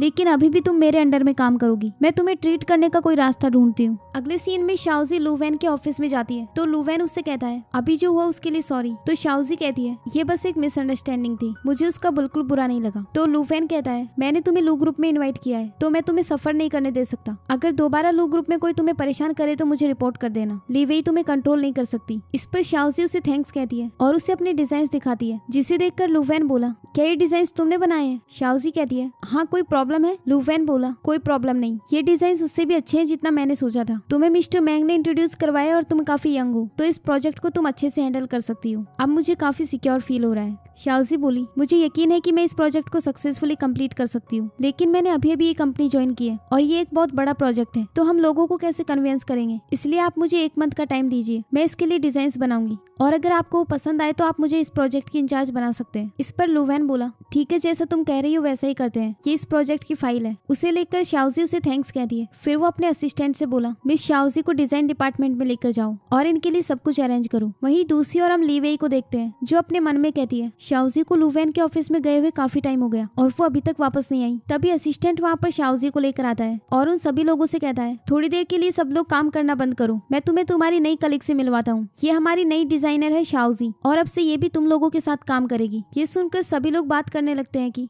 इससे असिस्टेंट खुद हमसे इंट्रोड्यूस करवा रहे हैं, ये जरूर एक पावरफुल कैरेक्टर होगी, लगता है हम इसे अफेंड नहीं कर सकते। ये सुनकर ली वेई अपने मन में कहती है, पावरफुल कैरेक्टर, इसे बस लोगों को सेड्यूस करना आता है। फिर वो असिस्टेंट से बोली, तुम इसकी फिक्र मत करो, अब मैं इसकी केयर करूंगी। तभी असिस्टेंट कहता है, ठीक है, तुम इन्हें बता देना कि इनकी सीट कहाँ पर है। ये सुनकर ली वेई को बहुत गुस्सा आता है पर फिर वो इसके लिए हाँ कह देती है। इसके बाद असिस्टेंट वहाँ से चला गया। फिर शाओजी उससे बोली, मुझे कहाँ बैठना है? ली वेई कहती है, तुम मेरे साथ चलो। ये कहकर वो उसे वॉशरूम में ले जाती है और उससे रूडली बोली, मुझे साफ साफ बताओ तुम लू ग्रुप में क्यों आई हो, तुमने लू वैन को सेड्यूस कैसे किया? इस पर शाओजी बोली, मुझे ये सब बात तुम्हें बताने की कोई जरूरत नहीं, लगता है थोड़ी देर पहले जो हुआ उससे तुम्हें कोई सबक नहीं मिला। अगर तुम्हें वर्क से रिलेटेड कोई बात नहीं करनी तो प्लीज जल्दी से मेरे लिए एक सीट अरेंज करो क्योंकि मुझे बहुत काम करना है। ये सुनकर ली वेई बोली, तुम आज पहले ही दिन आई हो और तुम्हें काम भी मिल गया। ये कहकर वो उसके हाथ से पेपर्स छीन लेती है और देखती है कि उसे फैंग ग्रुप का प्रोजेक्ट मिला था, जिसे देखकर वो अपने मन में कहती है, ये प्रोजेक्ट तो मुझे भी चाहिए था लेकिन लू वैन ने इसे मुझे देने से मना कर दिया और अब वो इस प्रोजेक्ट को किसी आउटसाइडर को दे रहा है, मैं इसकी उससे एक्सप्लेनेशन मांगूंगी। ये सोचकर वो गुस्से में वहाँ से चली जाती है।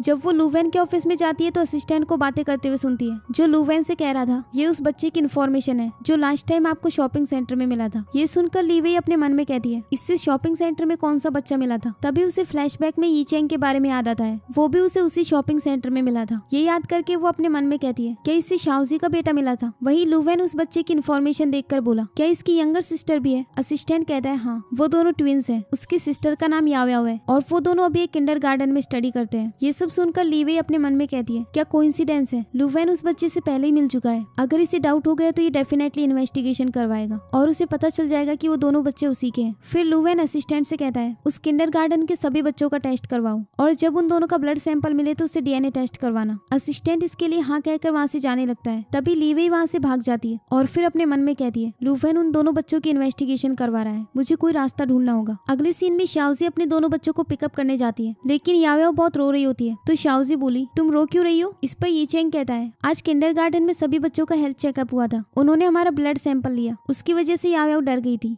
ये सुन सुनकर शाओजी उससे कहती है, तुम रोना बंद करो, चलो मैं फूंक मारकर तुम्हारा पेन दूर कर देती हूँ। वहीं असिस्टेंट उन्हें साथ में देख लेता है और लुवैन के पास कॉल करके बोला उन दोनों बच्चों को उनकी मदर पिकअप करने के लिए आई है। तो लुवैन कहता है, मुझे उनकी मदर के बारे में जानने में कोई इंटरेस्ट नहीं, तुम बस रिपोर्ट्स ला कर दो। अगले सीन में असिस्टेंट डीएनए रिपोर्ट्स लाकर उसे देता है। फिर उन रिपोर्ट्स को देखकर लुवैन अपने मन में कहता है, ये सच है कि 5 साल पहले मैंने उस इंसिडेंट में लीवेई के साथ नाइट स्पेंड की थी, उसके अलावा किसी अदर वुमेन को मैंने टच भी नहीं किया, तो फिर वो मेरे बेबी कैसे हो सकते हैं। ये कहकर वो उन रिपोर्ट्स को डस्टबिन में डाल देता है और असिस्टेंट से कहता है, अब आगे इन्वेस्टिगेशन करने की कोई जरूरत नहीं। फिर असिस्टेंट कहता है, मुझे आपको एक और बात बतानी है, आज मिस्टर शू ने आपको मील पर इन्वाइट किया है, शायद वो आपसे कुछ बात करना चाहते हैं। तो लुवैन बोला, उन्हें मना कर दो क्योंकि आज रात को मेरी एक अपॉइंटमेंट है। असिस्टेंट इसके लिए हाँ कहकर वहाँ से चला गया। अगले सीन में लुवैन अपने ग्रैंडपा की ग्रेव के पास आता है। उसके ग्रैंडपा ने उससे कहा था कि जब मेरी डेथ हो जाएगी उसके बाद तुम अच्छे से जीना और हमेशा अपनी केयर करना, तुम्हें लू ग्रुप को भी प्रोटेक्ट करना है। इसके बाद लुवैन कहता है, ग्रैंडपा आप फिक्र मत करो, मैं लू ग्रुप को डेफिनेटली प्रोटेक्ट करूंगा। फिर वो ग्रेव पर उन फ्लावर्स को रख देता है। वहीं दूसरी ओर हम लीवेई को देखते हैं जो अपने मन में कहती है, शाओजी लू ग्रुप में आई है, वो डेफिनेटली लुवैन को अप्रोच करना चाहती है। लुवैन भी उन दोनों बच्चों को नोटिस कर चुका है, इसलिए अब मैं और वेट नहीं कर सकती, मुझे जल्द से जल्द मिसेज लू बनना होगा। ये कहकर वो लुवैन के घर का डोर नॉक करती है तो एक मेड डोर खोलती है। लीवेई उससे बोली, हेलो आंटी, मैं लुवैन की गर्लफ्रेंड हूँ और उससे मिलने के लिए आई हूँ। उसी ने मुझसे कहा था कि मैं घर आकर उसका वेट करूँ। आंटी कहती है, लेकिन मैंने तो मिस्टर लू से आपके बारे में कभी नहीं सुना। तभी लीवेई जबरदस्ती अंदर चली जाती है और उससे कहने लगी, लुवैन अपने ग्रैंडपा की ग्रेव के पास गया है और हर साल वो इस दिन बहुत सैड होता है, इसीलिए उसने आपको मेरे बारे में नहीं बताया होगा। आंटी आप अपना काम करो। तभी वो मेड अपने मन में कहती है,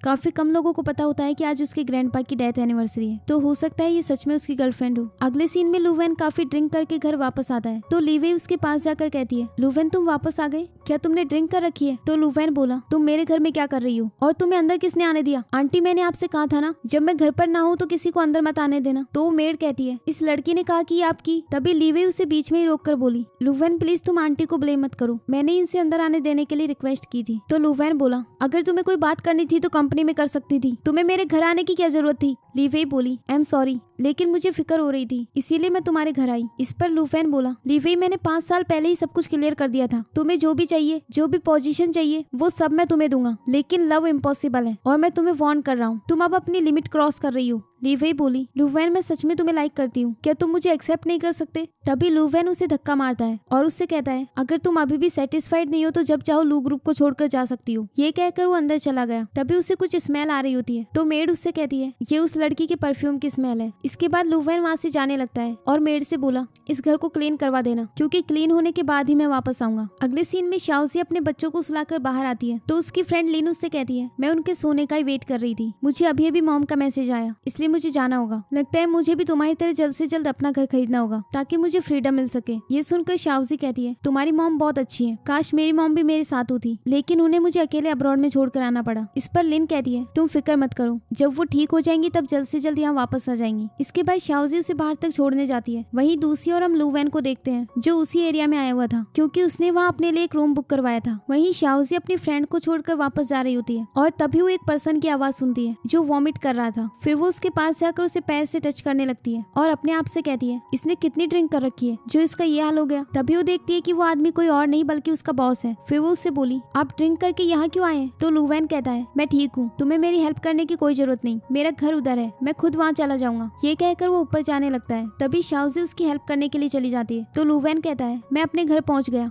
ये सुनकर शाओजी बोली, तो आप मेरे घर के सामने रहते हैं, इसका मतलब आप मेरे नेबर हैं? लुवैन कहता है, हाँ। फिर शाओजी उसे अंदर ले जाने में हेल्प करने लगती है तो लुवैन कहता है, तुम्हें परेशान करने के लिए सॉरी। इसके बाद शाओजी उसे घर के अंदर ले जाती है और एक्सीडेंटली वो उसके ऊपर गिर जाती है जिससे उन दोनों को काफी नर्वस फील होता है। फिर वो दोनों एक दूसरे से दूर हट जाते हैं। इसके बाद शाओजी कहने लगी, आपका घर काफी नया लग रहा है, क्या आपने इसे अभी अभी खरीदा है? लुवैन कहता है, नहीं, ये मैंने काफी टाइम पहले खरीद लिया था, लेकिन यहाँ मैं रहता नहीं था। शाओजी बोली, तो फिर आज आप यहाँ क्यों आए हैं? इस पर लुवैन कोई जवाब नहीं देता। फिर शाओजी कहने लगी, मैं आपके लिए हैंगओवर सूप बनाकर लाती हूँ। ये कहकर वो वहाँ से चली गई। जब वो सूप बनाकर लाती है तो देखती है कि लुवैन सो चुका था। फिर वो सूप वहीं रखकर उसे उठाने की कोशिश करती है लेकिन वो नहीं उठता। इसके बाद वो एक कंबल लाकर उस पर ओढ़ देती है और वहाँ से जाने लगती है, लेकिन लुवैन उसका हाथ पकड़ लेता है। तभी शाओजी उसके पास बैठ जाती है। लुवैन नींद में कह रहा होता है कि मॉम प्लीज मत जाओ। तभी शाओजी को याद आता है कि एक बार पहले भी जब उसने उसका हाथ पकड़ा था तो पूरी रात तक उसने उसका हाथ नहीं छोड़ा था। ये याद करके वो उससे कहती है, क्या मैंने पिछले जन्म में तुमसे कोई पैसे उधार लिए थे जो हमेशा मेरा हाथ इतना टाइटली पकड़ लेते हो? तभी लूवेन नींद में कहने लगा, मॉम मैं डेफिनेटली ग्रैंडपा की बात मानूंगा, मॉम प्लीज आप मत जाओ। ये सुनकर शाओजी अपने मन में कहती है, मैंने सुना है कि लूवेन के पेरेंट्स की डेथ इसके बचपन में ही हो गई थी और इसे इसके ग्रैंडपा ने बड़ा किया है, तो शायद इसे काफी अकेला फील होता होगा। इसके बाद वो उससे बोली, हाँ मैं नहीं जा रही, मैं हमेशा तुम्हारे साथ रहूंगी। इसके बाद हमें नेक्स्ट मॉर्निंग का सीन दिखाया जाता है, जहाँ शाओजी की जब नींद खुलती है तो वो देखती है कि वो लूवेन के पास ही सो गई थी, जिससे वो काफी शॉक्ड हो जाती है। लेकिन लूवेन ने अभी भी उसका हाथ पकड़ा हुआ था। फिर वो धीरे से अपना हाथ छुड़ा लेती है और अपने शूज लेकर वहाँ से भाग जाती है। इसके बाद लूवेन की नींद खुल जाती है और वो शावर लेने लगता है। वहीं दूसरी ओर शाओजी अपने घर जाती है। तभी याओ वहाँ आकर बोली, मॉम आप कहाँ गई थी? शाओजी बोली, मैं जिम गई थी।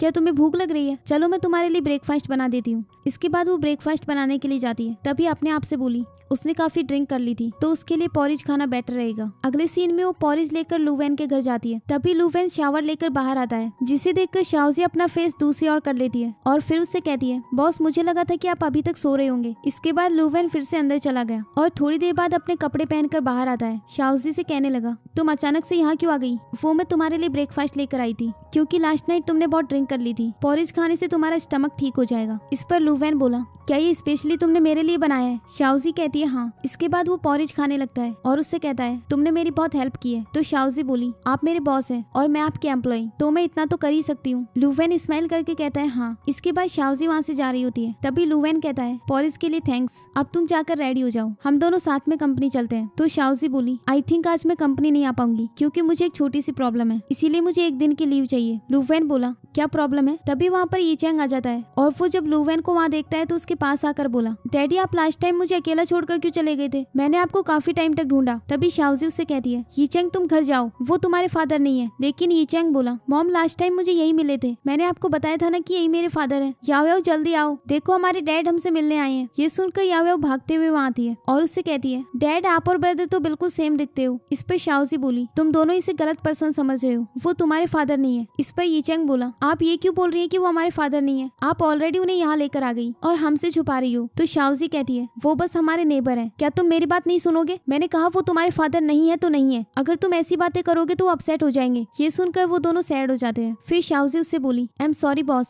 ये दोनों अभी कुछ समझते नहीं है। ये सुनकर लूवेन कहता है, कोई बात नहीं, क्या तुम इनकी मॉम हो और इनका फादर कहाँ है? ये सुनकर शाओजी अपने मन में कहती है, मैं अपने पास्ट की वजह से अपने करियर पर अफेक्ट नहीं होने दूंगी, इसलिए अच्छा होगा कि मैं इन्हें कुछ ना बताऊं। फिर वो उससे बोली, इनके फादर काफी दूर काम करते हैं और वो बहुत कम ही वापस आते हैं, इसीलिए इन्हें मिसअंडरस्टैंडिंग हो गई थी। अभी आप काम पर जाओ, कोइंसिडेंटली आज इन दोनों बच्चों का बर्थडे है, तो मुझे घर पर रुककर इन दोनों का बर्थडे सेलिब्रेट करना है। तभी याओ याओ कहने लगी, मॉम क्या ये अंकल हमारे साथ बर्थडे सेलिब्रेट नहीं कर सकते? फिर यीचैंग बोला, मॉम भले ही वो हमारे डैड ना हो, लेकिन हमें वो बहुत पसंद है, क्या आप इन्हें भी हमारी बर्थडे पार्टी में इनवाइट कर सकती हैं? इस पर शाओजी बोली, उन्हें काम पर जाना है, तुम उनके लिए चीजों को डिफिकल्ट मत बनाओ। यीचैंग बोला, लेकिन आपने अभी तक उनसे तो पूछा ही नहीं, आपको कैसे पता कि वो नहीं आना चाहते? फिर वो लूवेन से बोला, अंकल क्या आप रुक सकते हो हमारे साथ बर्थडे सेलिब्रेट करने के लिए? लूवेन इसके लिए हाँ कह देता है। ये सुनकर वो दोनों बहुत खुश हो जाते हैं और उसे खींचकर अपने घर ले जाते हैं। फिर शाओजी उससे कहती है, बॉस आप थोड़ी देर यहीं रुको, मैं घर को क्लीन कर देती हूँ। फिर वो उन दोनों के साथ रुक जाता है। याओ याओ कहने लगी, अंकल आप पहली बार हमारे घर आए हो, मैं आपको थोड़ा सा इंट्रोड्यूस करवाती हूँ। वो हमारा लिविंग रूम है जहाँ मैं और ब्रदर रहते हैं,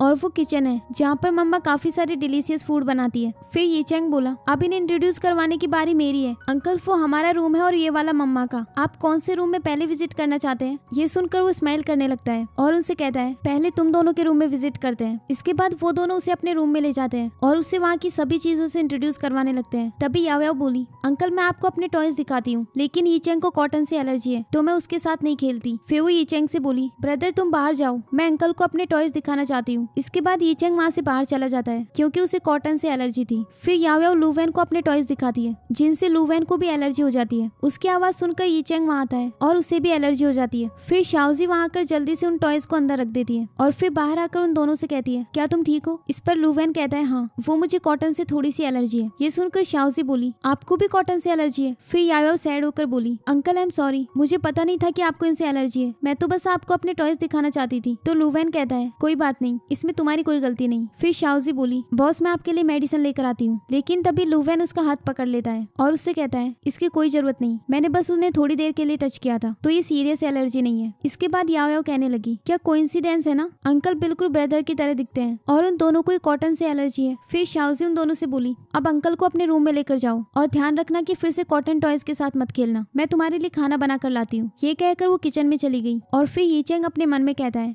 डैड के मैटर में मॉम हमेशा झूठ बोलती है और मुझे और सिस्टर को बेवकूफ बनाती है। अंकल लू और मैं बिल्कुल सिमिलर दिखते हैं, वो डेफिनेटली हमारे डैड है। मुझे किसी तरह इनका डीएनए टेस्ट करवाना होगा। मैं जियांग डैड के वापस आने का वेट करता हूँ, फिर उनकी हेल्प से मैं इनका डीएनए टेस्ट करवा लूंगा। फिर वो लूवेन के पास जाकर बोला, अंकल मुझे लगता है कि आपके सर में व्हाइट हेयर है। ये कहकर वो उसके सर से एक बाल खींच लेता है और फिर उसे दिखाते हुए बोला, वो व्हाइट हेयर कहाँ गया? ओह लगता है मुझसे गलती हो गई। तो लूवेन कहता है कोई बात नहीं। इसके बाद वो किचन में जाकर शाओयू से बोला, मैं तुम्हारी हेल्प कर देता हूँ। तो शाओजी बोली, नहीं आप उन दोनों के साथ खेलो। तो लूवेन कहता है वो दोनों तो मजे से खेल रहे हैं, शायद उनके गेम को ज्वाइन करना सूटेबल नहीं होगा। ये सुनकर शाओजी उसे हेल्प करने के लिए हाँ कह देती है। फिर लूवेन उसकी हेल्प करने लग जाता है। तभी शाओजी बोली, मैंने आपको उनके साथ गेम खेलने के लिए फोर्स किया, उसके लिए सॉरी। इस पर लूवेन कहता है, जब से मैं यहाँ आया हूँ तब से तुम बार बार सॉरी बोल रही हो। तुम मुझे यहाँ रखना चाहती हो या फिर चाहती हो कि मैं यहाँ से चला जाऊँ? शाओजी बोली, मेरा वो मतलब नहीं था। तभी लूवेन के हाथ में कट लग जाता है। शाओजी उसकी केयर करने लगती है और उससे कहती है इसमें मेडिसिन लगानी होगी वरना इन्फेक्शन हो सकता है। फिर वो उसे बाहर ले आती है और यीचेंग से कहती है जल्दी से मेडिसिन किट लेकर आओ। फिर यीचेंग उसे मेडिसिन किट लाकर दे देता है और उसे मेडिसिन लगाते हुए बोली, इन छोटी सी इंजरीज को अच्छे से ट्रीट करना होता है वरना अगर इन्फेक्शन हो जाए तो पूरा हाथ काटना पड़ सकता है। अगर आपका हाथ कट गया तो आप दूसरी कंपनीज के साथ कॉन्ट्रैक्ट साइन कैसे करोगे? लूवेन शॉक्ड होकर उसकी बातों को सुन रहा होता है और फिर अपने मन में कहता है इतनी अच्छी वाइफ और इतने प्यारे बच्चे, काश ये मेरे होते तो मजा आ जाता। तभी उनके घर का डोर नॉक होता है और वो दोनों बच्चे जाकर डोर खोलते हैं। वहाँ शाओजी का फ्रेंड जियांग आया हुआ था जिसे वो दोनों अपना अडॉप्टेड डैड मानते हैं और यावे उससे कहती है, डैड मैंने आपको बहुत मिस किया। ये कहकर वो उसे किस करती है। ये सब देखकर लूवेन अपने मन में कहता है, लगता है ये शाओजी का हस्बैंड है। तभी शाओजी उससे बोली, तुम वापस क्यों आ गए? तो जियांग कहता है, क्योंकि आज इन दोनों बच्चों का बर्थडे है तो मुझे आना ही था। वैसे ये कौन है? शाओजी कहती है, ये मेरे बॉस हैं, लू ग्रुप के सीईओ मिस्टर लू। ये यहाँ पर इन दोनों बच्चों का बर्थडे सेलिब्रेट करने आए हैं। तभी जियांग उससे हैंडशेक करने लगता है, लेकिन तभी लूवेन बोला, अब इनके लिए बर्थडे सेलिब्रेट करने के लिए कोई आ गया है तो मुझे यहाँ से जाना होगा क्योंकि मुझे कंपनी में कुछ काम है। इस पर शाओजी बोली, लेकिन आपने तो कहा था कि। तभी लूवेन कहता है, मुझे अचानक से अपने असिस्टेंट का मैसेज आया, उसने कहा कि कंपनी में एक अर्जेंट मीटिंग है। फिर वो उन्हें गुड बाय कहकर वहाँ से चला जाता है। बाहर आकर वो अपने आप से बोला, इनका डैड मेरे जैसा तो नहीं दिखता। फिर उन दोनों बच्चों को मिसअंडरस्टैंडिंग कैसे हो गई थी। वहीं दूसरी ओर शाओजी जियांग से कहती है, तुमने आने से पहले हमें बताया क्यों नहीं? जियांग कहता है, क्योंकि मैं इन दोनों को सरप्राइज देना चाहता था। फिर शाओजी बोली, ठीक है तुम इन दोनों के साथ खेलो, मैं खाना बना कर लाती हूँ। ये कहकर वो वहाँ से चली गई। इसके बाद यीचेंग उससे कहता है, डैड क्या आप एक चीज में मेरी हेल्प कर सकते हैं? फिर वो जियांग को वहाँ से साइड में लेकर जाता है और उसे लूवेन के हेयर्स देते हुए बोला, ये अंकल लू के हेयर्स है। जियांग कहता है, तो तुम्हें लगता है कि वो तुम्हारे बायोलॉजिकल फादर है और तुम उनका डीएनए टेस्ट करवाना चाहते हो? यीचेंग कहता है, हाँ, क्योंकि अंकल लू और मैं बिल्कुल सिमिलर दिखते हैं और हम दोनों को कॉटन से एलर्जी भी है। इतना सब कोइंसिडेंस कैसे हो सकता है? तो डैड क्या आप मेरी हेल्प कर सकते हैं? ये सुनकर जियांग कुछ सोचने लगता है और फिर उसे हाँ कह देता है। अगले सीन में जियांग उन हेयर्स को डस्टबिन में डाल देता है। अब हम देखते हैं कि शाओजी कंपनी में काम कर रही होती है। तभी वो अपनी एक कलीग से बोली, क्या कंपनी के डाटा रिकॉर्ड्स में कोई प्रॉब्लम है? मैं लॉगिन क्यों नहीं कर पा रही? इस पर उसकी कलीग कहती है, मैं तो नॉर्मली लॉगिन कर पा रही हूँ, कहीं तुमने रॉन्ग आईडी तो नहीं डाल दी? शाओजी कहती है, नहीं, मैंने बिल्कुल सही आईडी डाली है। फिर उसकी कलीग कहती है, शायद तुम्हें मिस लीवे से हेल्प मांगनी चाहिए। शाओजी इसके लिए हाँ कहकर वहाँ से चली जाती है। अगले सीन में वो लीवे के ऑफिस में जाती है और उससे कहती है, मुझे कंपनी के डाटा रिकॉर्ड्स देखने थे लेकिन मैं अपनी आईडी लॉगिन नहीं कर पा रही। लीवे बोली, वो इसलिए क्योंकि मैंने तुम्हारी आईडी डिलीट कर दी है क्योंकि तुम हमारी कंपनी के ऑफिशियल एम्प्लॉय नहीं हो। अगर मैंने तुम्हें डाटा देखने दिया तो तुम कंपनी का डाटा चुरा सकती हो। इस पर शाओजी बोली, मैं श्योर हूँ कि मैं कभी ऐसा नहीं करूंगी। लीवे बोली, क्या तुमने कभी किसी चोर को अपनी चोरी एडमिट करते हुए देखा है? इस पर शाओजी कहती है, ठीक है, अगर ऐसा है तो मुझे मिस्टर लू से मिलना होगा। ये कहकर वो जाने लगती है। तभी लीवे उसे रोकते हुए बोली, रुको, तुम नहीं जा सकती। इस पर शाओजी कहती है, अगर तुम मेरी हेल्प नहीं करना चाहती तो मुझे मिस्टर लू से ही मिलना होगा। मुझे यकीन है कि उन्हें मेरी हेल्प करके काफी खुशी होगी। तभी लीवे उसे रोककर बोली, मैंने कहा ना तुम नहीं जा सकती। ठीक है, मैं किसी से कहकर तुम्हारा डाटा वापस करवाती हूँ, तुम काम पर जाओ। इस पर शाओजी बोली, अच्छा होता कि ये तुमने पहले ही कर दिया होता। ये कहकर वो वहाँ से चली जाती है। फिर लीवे गुस्से में कहने लगी, इसे लगता है कि लूवेन इसके साथ है तो मैं कुछ नहीं कर सकती, बस तुम वेट करो। अगले सीन में शाओजी घर वापस जाती है तो यावे उससे कहती है, मॉम आप हमें किंडरगार्टन से पिकअप करने क्यों नहीं आती? तो यावे बोली, मैं कुछ दिनों से काम में बहुत बिजी हूँ लेकिन मैं प्रॉमिस करती हूँ कि कल डेफिनेटली तुम्हें पिकअप करने आऊंगी। ये कहकर वो किचन में चली जाती है। तभी उनके घर का डोर नॉक होता है और वो देखते हैं कि वहाँ पर जियांग आया हुआ था।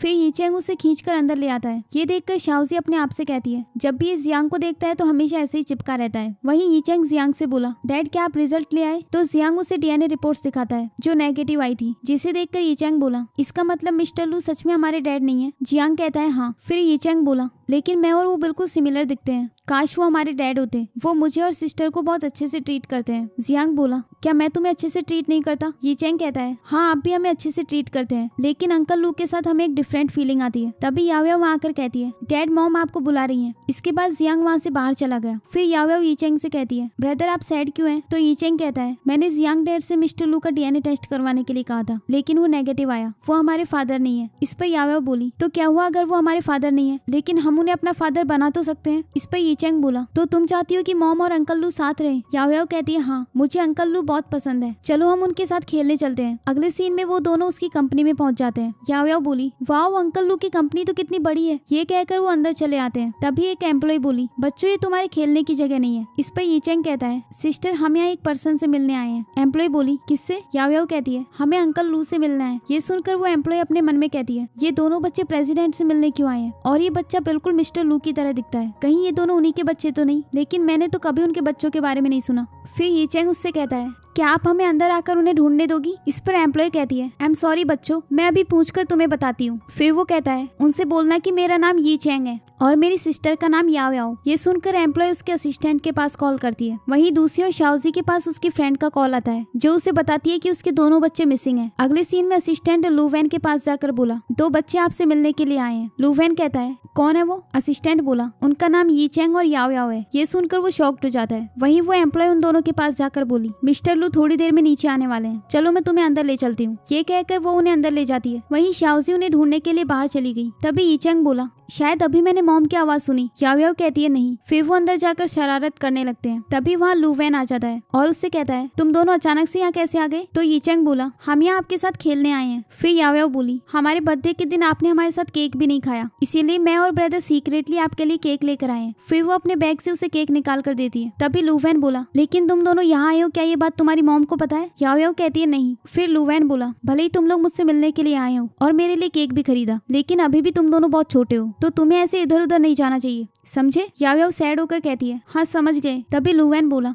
तुम इतनी सैड क्यों हो? चलो अब तुम दोनों यहाँ आई गए हो तो मैं तुम्हें अपना ऑफिस दिखाता हूँ और तुम्हारी मॉम से कहूंगा कि वो तुम्हें पिकअप कर ले। ये सुनकर वो दोनों बहुत खुश हो जाते हैं। इसके बाद वो उसे अपने ऑफिस में ले जाता है। वहीं दूसरी ओर शाओजी उन दोनों को बाहर ढूंढ रही होती है और कुछ लोगों से बोली, क्या आपने छोटे से दो बच्चों को देखा? लेकिन वो मना कर देते हैं। तभी उसके पास कंपनी से कॉल आता है और वो खुश होकर कहती है, ठीक है मैं अभी कंपनी वापस आती हूँ। वहीं दूसरी ओर वो दोनों उसके ऑफिस में जाकर कहते हैं, अंकल आपका ऑफिस तो बहुत बड़ा है, यहाँ तो काफी सारी बुक्स भी है, लेकिन ये क्या है? अंकल मैं इसे लेकर देख सकता हूँ? लूवेन कहता है, हाँ मैं तुम्हें दिखाता हूँ। फिर वो उन्हें बुकमार्क्स दिखाता है और उनसे कहता है, क्या तुम्हें पसंद आए? तो वो दोनों कहते हैं, हाँ। फिर लूवेन बोला, ठीक है फिर मैं इन्हें तुम्हें दे देता हूँ, जिसे लेकर वो दोनों बहुत खुश हो जाते हैं और याओयाओ उसे किस कर देती है। वहीं बाहर उसका असिस्टेंट शाओजी से कहता है, बॉस और वो दोनों बच्चे अंदर हैं। शाओजी उसे थैंक्स कहकर अंदर जा रही होती है। तभी वो देखती है कि लूवेन उन दोनों को स्टोरी सुना रहा था। तभी याओयाओ उससे जिद करते हुए कहती है, अंकल मुझे और स्टोरी सुननी है, प्लीज हमें दूसरी स्टोरी सुनाओ ना। तो लूवेन कहता है, ठीक है बताओ तुम्हें कौन सी स्टोरी सुननी है। फिर यी चैंग उसे एक स्टोरी बुक उठाकर दे देता है, लेकिन तभी वहाँ पर शाओजी आ जाती है। वो दोनों वहाँ जाकर उसे हक कर लेते हैं। फिर वो लूवेन से कहती है, आई एम सॉरी बॉस, इन दोनों बच्चों ने काम के वक्त आपको डिस्टर्ब किया। इस पर लूवेन बोला, कोई बात नहीं, मुझे इनके साथ काफी अच्छा लगा। फिर शाओजी उन्हें डांटते हुए बोली, तुम दोनों किंडरगार्टन से भागकर यहाँ गए, तुम्हें पता है ये कितना डेंजरस हो सकता था? अगर तुम्हें कोई बैड पर्सन मिल जाता तो मैं कहाँ ढूंढती तुम्हें? तभी लूवेन कहता है, मैंने इन्हें समझा दिया है और इन्हें इनकी मिस्टेक समझ आ गई। तभी शाओजी उससे बोली, जब मैं अपने बच्चों को समझा रही हूँ तब आप इनकी साइड मत लिया करो, वरना इनको लगेगा कि आप अच्छे पर्सन है और मैं एक बुरी पर्सन, और फिर ये मेरी बात नहीं मानेंगे। ये सुनकर लूवेन बोला, आई एम सॉरी मैं थोड़ा केयरलेस हूँ। शाओजी बोली, कोई बात नहीं, फ्यूचर में जब आपके बच्चे होंगे तो आपको समझ आ जाएगा। तभी यी चैंग कहता है, हम अंकल लू को अपना फादर बनाना चाहते हैं, अंकल क्या आप हमारे फादर बन सकते हैं? फिर वो दोनों उससे रिक्वेस्ट करने लग जाते हैं। तभी लूवेन उनसे कहता है, तुम दोनों के तो ऑलरेडी फादर है ना? तो यी चैंग कहता है, नहीं। तभी शाओजी उसका मुंह बंद कर देती है। फिर यी चैंग कहता है, मॉम आप हमें इस बारे में बात क्यों नहीं करने देती? लूवेन बोला, तो क्या मिस्टर जियांग इनके फादर नहीं है? याओयाओ बोली, नहीं वो तो सिर्फ हमारे अडॉप्टिव फादर है। फिर शाओजी बोली, आई एम सॉरी मेरी वजह से आपको मिसअंडरस्टैंडिंग हुई, एक्चुअली मैं अनमैरिड थी तभी प्रेग्नेंट हो गई थी। लूवेन बोला, ठीक है मैं समझ सकता हूँ। फिर वो उन दोनों से कहती है, तुम अब अंकल लू को बहुत परेशान कर चुके हो, चलो अब घर जाओ। फिर वो उन्हें अपने साथ ले जाती है। तभी लूवेन देखता है कि वो दोनों अपने बैग्स वहीं छोड़ गए थे। वहीं दूसरी ओर शाओजी उन्हें लेकर जा रही होती है और फिर उनसे कहने लगी, आज तुम दोनों ने बहुत बड़ी मिस्टेक की है, क्या मैं पूछ सकती हूँ कि तुम दोनों किंडरगार्टन से भागकर क्यों आए? यी चैंग बोला, हम बस अंकल लू से मिलना चाहते थे। आई एम सॉरी मॉम, मैं अपनी मिस्टेक जानता हूँ। शाओजी बोली, ठीक है इस बार मैं तुम दोनों को माफ कर देती हूँ, लेकिन दोबारा दोबारा ऐसा कभी मत करना। और दूसरी बात, मैं जानती हूँ कि तुम अंकल लू को बहुत पसंद करते हो, लेकिन तुम उनसे अपना फादर बनने के लिए नहीं कह सकते। ऐसा भी तो हो सकता है कि वो मैरिड हो या फिर उनकी गर्लफ्रेंड हो। इस पर ये चैंग बोला, ठीक है, मैं नेक्स्ट टाइम अंकल लू से पूछ लूंगा। तभी वहाँ पर उसकी 2 कलीग्स आती हैं और उससे कहती है, क्या ये दोनों तुम्हारे बच्चे हैं? ये बहुत क्यूट है। तुम बहुत लकी हो कि तुम्हें इतने सेंसिबल और क्यूट बच्चे मिले हैं। बाय द वे, तुम्हारा बेटा मिस्टर लू का बिल्कुल स्मॉल वर्जन लगता है। अगर मुझे पता ना होता तो मैं इसे मिस्टर लू का बच्चा ही समझ लेती। शाओजी बोली, ये बस एक कोइंसिडेंस है। जब मैं मिस्टर लू से पहली बार मिली थी तब मैं भी शॉक थी, क्योंकि मेरा बेटा एग्जैक्ट उन्हीं का जैसा दिखता है। तभी वहाँ पर ली वेई आ जाती है और शाओजी से बोली, अपने फैमिली मेंबर्स को कंपनी में लाना अलाउ नहीं है। तुमने क्या इसे अपनी कंपनी समझ रखी है या फिर ये तुम्हारा घर है जो तुम किसी को भी यहाँ लेकर आओगी? शाओजी बोली, तुम फिक्र मत करो, ये आज यहाँ अचानक से आ गए थे, ऐसा दोबारा नहीं होगा। मैं इन्हें ऑफ टाइम पर घर ले जाऊंगी। तभी ली वेई कहती है, नहीं, तुम इन्हें तुरंत यहाँ से बाहर लेकर जाओ। और फिर वो अपने मन में कहती है, मैं लू वेन को इन दोनों बच्चों से मिलने नहीं दे सकती। इसके बाद वो उन दोनों को धक्का मारती है जिससे याओ याओ नीचे गिर जाती है। फिर शाओजी उसे उठाने लगती है। तभी ली वेई उन सबसे बोली, तुमने देखा ना, वो खुद गिरी थी, मैंने उसे धक्का नहीं दिया। तभी वो वहाँ पर उनके बुकमार्क को उठा लेती है और उनसे कहती है, ये तुम्हारे पास कहाँ से आया? तो याओ याओ कहती है, आंटी आप ये क्या कर रही हैं? ये मेरा बुकमार्क है। फिर शाओजी उससे बोली, तुम एक बुकमार्क के लिए बच्चों से झगड़ा कर रही हो, तुम्हारा दिमाग तो ठीक है? इस पर ली वेई बोली, मेरा इनसे झगड़ा करने के पीछे रीजन है। तुम जानती भी हो ये क्या है? ये एक फेमस ब्रांड का बुकमार्क है जो एक लिमिटेड एडिशन है और ये वर्ल्ड में सिर्फ 2 ही हैं जो लू वेन के पास थे। तो फिर ये तुम्हारी डॉटर के पास कहाँ से आए? इससे ये क्लियर होता है कि इसने इन्हें चुराया है। शाओजी कहती है, इम्पॉसिबल, मेरी बेटी कभी चीजें नहीं चुराती। ली वेई बोली, अगर तुम कहोगी कि उसने नहीं चुराया तो क्या मैं मान लूंगी? मैंने उसे रंगे हाथों पकड़ा है। तभी याओ याओ बोली, मॉम मैंने कुछ नहीं चुराया, ये हमें अंकल लू ने दिए हैं। फिर वो एम्प्लॉइज बात करने लगते हैं कि इस बच्चे ने बुकमार्क चुरा लिया। अभी तो हमने कितनी तारीफ की थी कि ये दोनों कितने क्यूट है, लगता है मैं अंधी हो गई हूँ। तभी दूसरी लड़की कहती है, जब बच्चे ऐसे हैं तो इनके पेरेंट्स भी ऐसे ही होंगे। इसके बाद ली वेई उससे कहती है,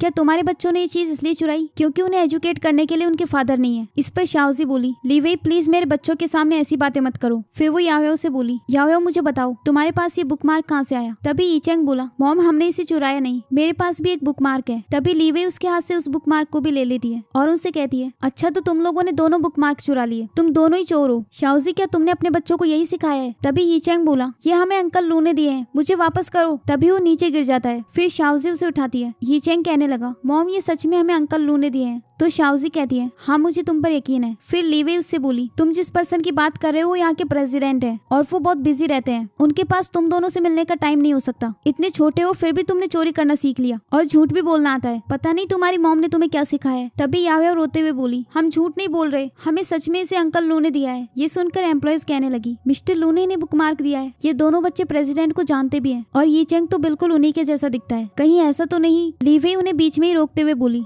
इम्पॉसिबल, ये इम्पॉसिबल है कि लू वेन इन दोनों को बुकमार्क्स दे क्योंकि ये बहुत एक्सपेंसिव है और लू वेन को ये बहुत पसंद भी है। तुम दोनों का उसके साथ कोई रिलेशनशिप नहीं, फिर वो इन्हें तुम्हें क्यों देगा? इस पर शाओजी बोली, अगर मुझे पता होता कि ये इतने एक्सपेंसिव है तो मैं इन्हें अपने पास रखने भी नहीं देती। अगर ये कह रहे हैं कि इन्हें मिस्टर लू ने दिया है तो डेफिनेटली उन्होंने ही दिया होगा क्योंकि मेरे बच्चे कभी झूठ नहीं बोलते। अगर तुम्हें यकीन नहीं तो तुम खुद जाकर मिस्टर लू से पूछ लो। ली वेई बोली, तुम चाहती हो कि मैं इतनी सी बात के लिए उसे डिस्टर्ब करूँ? एक तो तुम अपने दोनों बच्चों को यहाँ ले आई और उन्होंने यहाँ आकर चोरी भी की। मेरे पास तुम्हें अभी के अभी फायर करने के राइट्स हैं और मैं पुलिस को भी रिपोर्ट कर सकती हूँ। फिर वो उन दोनों एम्प्लॉय से पुलिस को कॉल करने के लिए कहती है। ये सुनकर एक एम्प्लॉय पुलिस को कॉल करने लगती है। तभी शाओजी उससे कहने लगी, ली वेई मैं तुम्हें पहले ही बता रही हूँ, तुम्हारे पास कोई प्रूफ नहीं है। अगर पुलिस यहाँ आ भी गई तो मैं कंफर्म कर सकती हूँ कि इसे मेरे बच्चों ने नहीं चुराया। इस पर ली वेई कहती है, मेरे पास प्रूफ है और ये दोनों एम्प्लॉयज इसकी विटनेस भी बनेंगी। तो शाओजी बोली, ना ये बुकमार्क तुम्हारे हैं ना ही तुमने मेरे बच्चों को चोरी करते हुए देखा। ली वेई बोली, इन दोनों एम्प्लॉयज ने उसे चोरी करते हुए देखा है। फिर वो एम्प्लॉयज भी उसकी हाँ में हाँ मिलाती है। फिर ली वेई बोली, ये दोनों बुकमार्क्स हमारी कंपनी से बिलोंग करते हैं तो मेरे पास पुलिस को कंप्लेन करने के राइट्स हैं। खैर ये दोनों बच्चे अभी छोटे हैं, पुलिस इन्हें ले भी गई तो इन्हें कुछ नहीं कहेगी, लेकिन इसकी रिस्पॉन्सिबिलिटी तुम्हें लेनी होगी। तभी वहाँ पर लू वेन आ जाता है और उनसे कहता है, तुम लोग इतना शोर क्यों कर रहे हो? तो ली वेई उसके पास जाकर बोली, इन दोनों बच्चों ने कंपनी की चीजें चुराई हैं और ये झूठ भी बोल रहे हैं कि वो चीज इन्हें तुमने दी।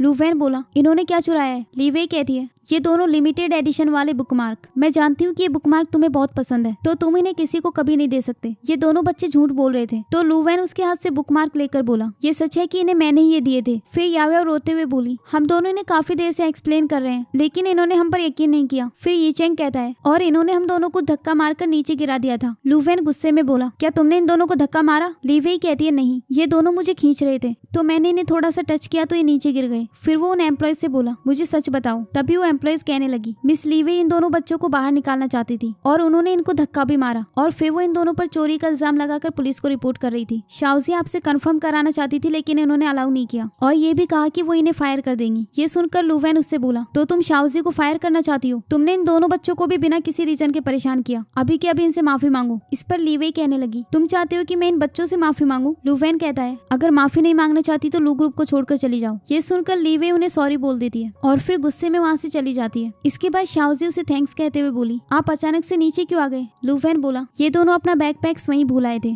फिर वो उन्हें उनका बैग देता है और साथ में वो बुकमार्क्स भी, लेकिन वो उसे लेने से मना कर देते हैं। फिर शाओजी बोली ये बहुत एक्सपेंसिव है, हम इन्हें एक्सेप्ट नहीं कर सकते। फिर लुवेन बोला क्या तुम्हें अपने अंकल लू का दिया हुआ गिफ्ट पसंद नहीं आया? तो वो दोनों कहते हैं हमें ये गिफ्ट बहुत पसंद है, लेकिन उस आंटी ने कहा कि ये आपके फेवरेट बुकमार्क है। इस पर लुवेन बोला लेकिन अगर मैं ये बुकमार्क तुम दोनों को दूंगा तो और भी ज्यादा खुश होऊंगा। फिर वो शाओजी से कहता है इसे इन दोनों का बर्थडे गिफ्ट समझो। फिर शाओजी उन्हें लेने के लिए हाँ कह देती है और उन्हें लेकर वो दोनों बहुत खुश हो जाते हैं। अगले सीन में लीवे बहुत गुस्से में होती है और उन दोनों एम्प्लॉय से बोली तुमने अभी लुवेन को मेरे बारे में क्या कहा? तो एम्प्लॉय कहती है प्रेसिडेंट ने हमसे सच बोलने के लिए कहा था तो इसीलिए हमें बोलना पड़ा। फिर लीवे उन्हें गुस्से में वहाँ से बाहर भेज देती है और अपने आप से बोली शाओजी बस देखती जाओ, एक दिन मैं तुम्हें यहाँ से धक्के मारकर बाहर निकालूंगी। अगले सीन में लीवे लुवेन के ऑफिस में होती है। लुवेन उससे कहता है तो तुम कह रही हो कि शाओजी इस प्रोजेक्ट के लिए सूटेबल नहीं है? लीवे कहने लगी हाँ क्योंकि वो प्रोजेक्ट बहुत इंपॉर्टेंट है। भले ही शाओजी ने एक अच्छी कॉलेज से ग्रेजुएशन की हो लेकिन अभी उसकी कोई रेपुटेशन नहीं। तो लुवेन बोला इस प्रोजेक्ट का और उसकी रेपुटेशन का कोई लेना देना नहीं, मैं ऑलरेडी उसका वर्क देख चुका हूँ और वो पूरी तरह से सूटेबल है। और उसने ये भी कहा है कि वो पहले अपने ड्राफ्ट सबमिट करेगी, उसके बाद हम डिसाइड करेंगे कि वो सूटेबल है या नहीं। इस पर लीवे बोली अगर ऐसा है तो तुमने मुझे भी ड्राफ्ट सबमिट कराने की परमिशन क्यों नहीं दी? लुवेन बोला क्योंकि मैं तुम्हारा लेवल जानता हूँ, तुम हमारी रिक्वायरमेंट से बहुत दूर हो, इसलिए प्लीज अपने एफर्ट्स वेस्ट मत करो। लीवे बोली मैं तो एक डिजाइन अवार्ड भी जीत चुकी हूँ, कम से कम मुझे अपनी एबिलिटी प्रूव करने का चांस तो दो। फिर वो उसके पास जाकर कहती है मुझे ट्राई करने दो, जैसे तुमने शाओजी को चांस दिया मैं भी तुम्हें ड्राफ्ट सबमिट कराऊंगी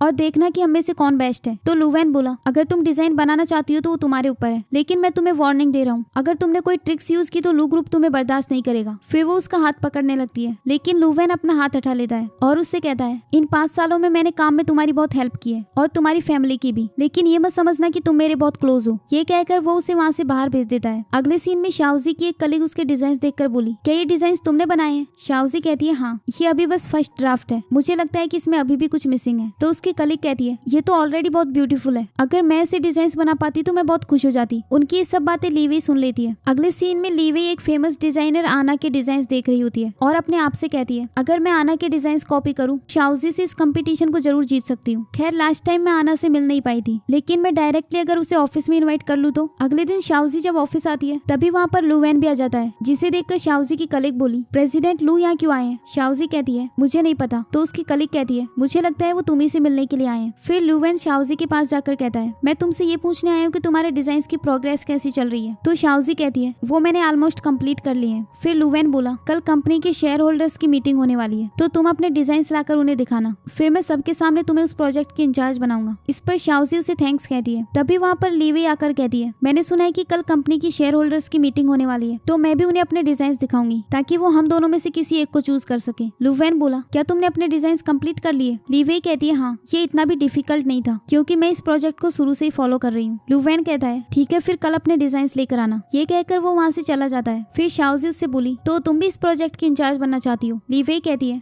जब तुम्हें पता चलेगा कि मेरे डिजाइन कितने अच्छे हैं तब तुम्हें खुद के लिए इंसल्ट फील होगी, चलो कल का वेट करते हैं। ये कहकर वो वहाँ से चली गई। अगले सीन में शाओजी अपने ऑफिस में काम कर रही होती है। तभी लुवेन का असिस्टेंट वहाँ आकर बोला क्या आप रेडी हैं? क्योंकि मीटिंग थोड़ी देर में स्टार्ट होने वाली है तो प्रेसिडेंट ने आपको बुलाने को कहा है। फिर शाओजी अपने डिजाइन लेकर वहाँ चली जाती है। अगले सीन में वो उस मीटिंग में पहुंच जाती है तो लुवेन कहता है तुम में से पहले कौन अपने डिजाइन दिखाएगा? लीवे कहती है मैं। ये कहकर वो डिजाइन दिखाने जाती है और तभी शाओजी अपने मन में कहती है मैंने अपने गलत डिजाइन को आना आइडेंटिटी से पोस्ट कर दिया था और मैं श्योर हूँ कि इसने जरूर वो डिजाइन कॉपी किए होंगे। इसके बाद लीवे अपने डिजाइन दिखाने लगती है। फिर शाओजी अपने मन में बोली इसने पहले कंपटीशन जीतने के लिए मेरे डिजाइन कॉपी किए और अब कंपनी के प्रोजेक्ट के लिए भी, क्या इसे पकड़े जाने से डर नहीं लगता? फिर लुवेन का असिस्टेंट उसे बताता है कि फैंग कंपनी से मिस्टर हान आपसे मिलने आए हैं क्योंकि वो चाहते थे कि इस प्रोजेक्ट की इंचार्ज हम डिजाइनर आना को बनाएं, लेकिन हम एक डिफरेंट डिजाइनर चूज कर रहे हैं। मुझे डर है कि कहीं वो हमें ब्लेम करने ना आए हो। इस पर लुवेन बोला, ठीक है, तुम उन्हें पर्सनली यहाँ लेकर आओ। वहीं उन सभी लोगों को लीवे के डिजाइन काफी पसंद आते हैं और वो कहते हैं तुम्हारे डिजाइन काफी यूनिक है और इस प्रोजेक्ट के लिए तुम बिल्कुल सूटेबल हो। फिर लीवे बोली, शाओजी अब तुम्हारी बारी है। शाओजी अपने डिजाइन दिखाने जा रही होती है, तभी लीवे उससे धीरे से बोली, मैं तुम्हारे डिजाइन देखने के लिए बहुत एक्साइटेड हूँ। शाओजी कहती है, तुम इन्हें देखकर शॉक्ड हो जाओगी। फिर वो सभी को अपने डिजाइन दिखाती है, जिन्हें देखकर लीवे अपने मन में कहती है, ये डिजाइन तो आना के डिजाइन से काफी सिमिलर है। फिर वो सभी लोग कहने लगे, इन दोनों के डिजाइन तो सेम ही लग रहे हैं, ऐसा लग रहा है जैसे ये सभी डिजाइन किसी एक पर्सन ने बनाए हो। इसके बाद लीवे कहती है, शाओजी मुझे लगता है कि तुमने मेरे डिजाइन कॉपी किए हैं। इस पर शाओजी बोली, मैंने अपने डिजाइन पर काम करना तुमसे पहले शुरू कर दिया था, तो इसका मतलब तो ये हुआ कि तुमने मेरे डिजाइन कॉपी किए हैं। इस पर लीवे कहती है, मैंने ये डिजाइन तब से बनाना शुरू कर दिया था जब से ये प्रोजेक्ट हमारी कंपनी को मिला है। उस वक्त तुम इस कंपनी में आई भी नहीं थी और यहाँ सभी को मेरे डिजाइन स्टाइल के बारे में पता है। फिर सभी लोग शाओजी पर कॉपी करने का इल्जाम लगाते हैं। शाओजी कहने लगी, लीवे एक तो तुमने मेरे डिजाइन कॉपी किए और अब तुम ये भी कह रही हो कि ये तुम्हारा डिजाइन स्टाइल है, तुम इतनी शेमलेस कैसे हो सकती हो। तभी लीवे कहती है, मुझे नहीं पता कि तुमने मेरे डिजाइन कॉपी कैसे किए, लेकिन अगर तुमने सच में ये कॉपी किए तो तुम डिजाइन वर्ल्ड में ज्यादा दिनों तक टिक नहीं पाओगी। फिर वो लुवेन से कहता है, क्या आप अभी भी इसे इस कंपनी में जॉब पर रखना चाहते हैं। लुवेन बोला, शाओजी क्या तुमने सच में डिजाइन कॉपी किए हैं। शाओजी कहती है, नहीं, क्या आपको मुझ पर यकीन नहीं। तो लुवेन कहता है, हम तुम दोनों की बातें सुनकर ये डिसाइड नहीं कर सकते कि किसने कॉपी किया है, तो इस मैटर में इन्वेस्टिगेशन की जरूरत है। तभी लीवे कहती है, वो एडमिट थोड़ी करेगी कि उसने डिजाइन कॉपी किए हैं, अगर हमने इसकी इन्वेस्टिगेशन की तो इस प्रोजेक्ट पर इफेक्ट हो सकता है। फिर वहाँ सभी लोग उसकी बात से अग्री करते हैं और कहते हैं कि जरूर शाओजी ने इसे कॉपी किया होगा,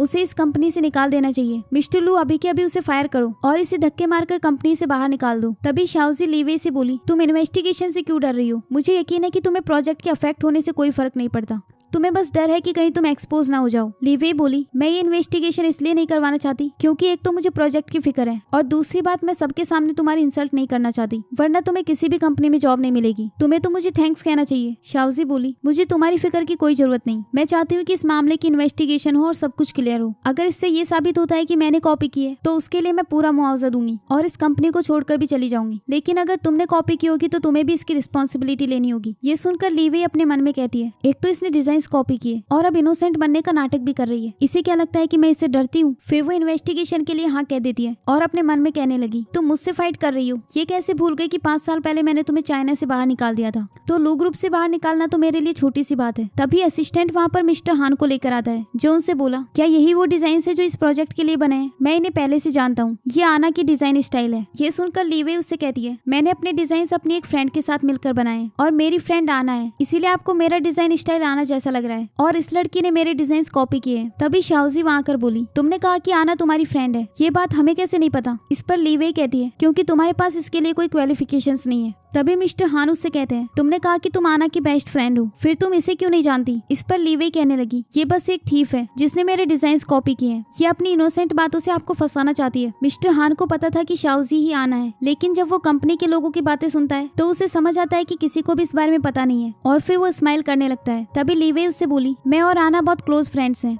अगर मैं उसे इस प्रोजेक्ट को ज्वाइन करने के लिए कहूंगी तो वो जरूर एक्सेप्ट करेगी। तो मिस्टर हान बोले, अगर तुम आना की फ्रेंड हो तो उन्हें कॉल करके अभी इनवाइट करो। लीवे थोड़ा डरते हुए बोली, एक्चुअली आना इस वक्त काम में बहुत बिजी होगी तो मैं उसे बाद में कॉल करूंगी। मिस्टर हान बोले, मुझे नहीं लगता कि तुम आना को जानती हो और तुम्हारे पास उसे कांटेक्ट करने का कोई ऑप्शन नहीं है। लीवे बोली, नहीं, वो सच में मेरी क्लोज फ्रेंड है। मिस्टर हान बोले, तो कॉल करो। ये सुनकर लीवे अपने मन में कहती है, मैं आना को कैसे कॉल करूँ, मेरे पास तो उसके फोन नंबर भी नहीं है। कोई बात नहीं, मैं एक रैंडम नंबर डायल कर देती हूँ और मिस्टर हान से कहूंगी कि उनका फोन नहीं लग रहा। इसके बाद वो एक नंबर पर कॉल कर देती है और फिर मिस्टर हान से बोली, उनका फोन नहीं लग रहा। ये सुनकर मिस्टर हान कहते हैं, अगर तुम उन्हें कॉल नहीं कर सकती तो मैं करता हूँ। फिर वो शाओजी से कहते हैं, आना, क्या तुम हमारे इस प्रोजेक्ट को ज्वाइन करना चाहती हो। ये सुनकर लीवे शॉक्ड होकर कहती है, मिस्टर हान आप ये क्या बोल रहे हैं, आपने शाओजी को आना कहकर क्यों बुलाया, क्या शाओजी सच में आना है। फिर मिस्टर हान लुवेन से कहते हैं, मैं आपकी कंपनी में इसलिए आया था ताकि आना को इनवाइट कर सकूं, लेकिन मैंने एक्सपेक्ट नहीं किया था कि आपने पहले से ही उसे इनवाइट कर रखा है। इस पर लुवेन बोला, मुझे शाओजी के डिजाइन काफी पसंद है, लेकिन अब से पहले मुझे भी ज्ञात नहीं था कि यही आना है। तभी लीवे कहने लगी, ये इम्पॉसिबल है, शाओजी आना कभी नहीं हो सकती। तभी मिस्टर हान बोले, अगर वो आना नहीं है तो क्या तुम आना हो। फिर लुवेन उससे कहता है, तुमने कहा कि आना तुम्हारी अच्छी फ्रेंड है और शाओजी ने तुम्हारा वर्क कॉपी किया है। फिर मिस्टर हान बोले,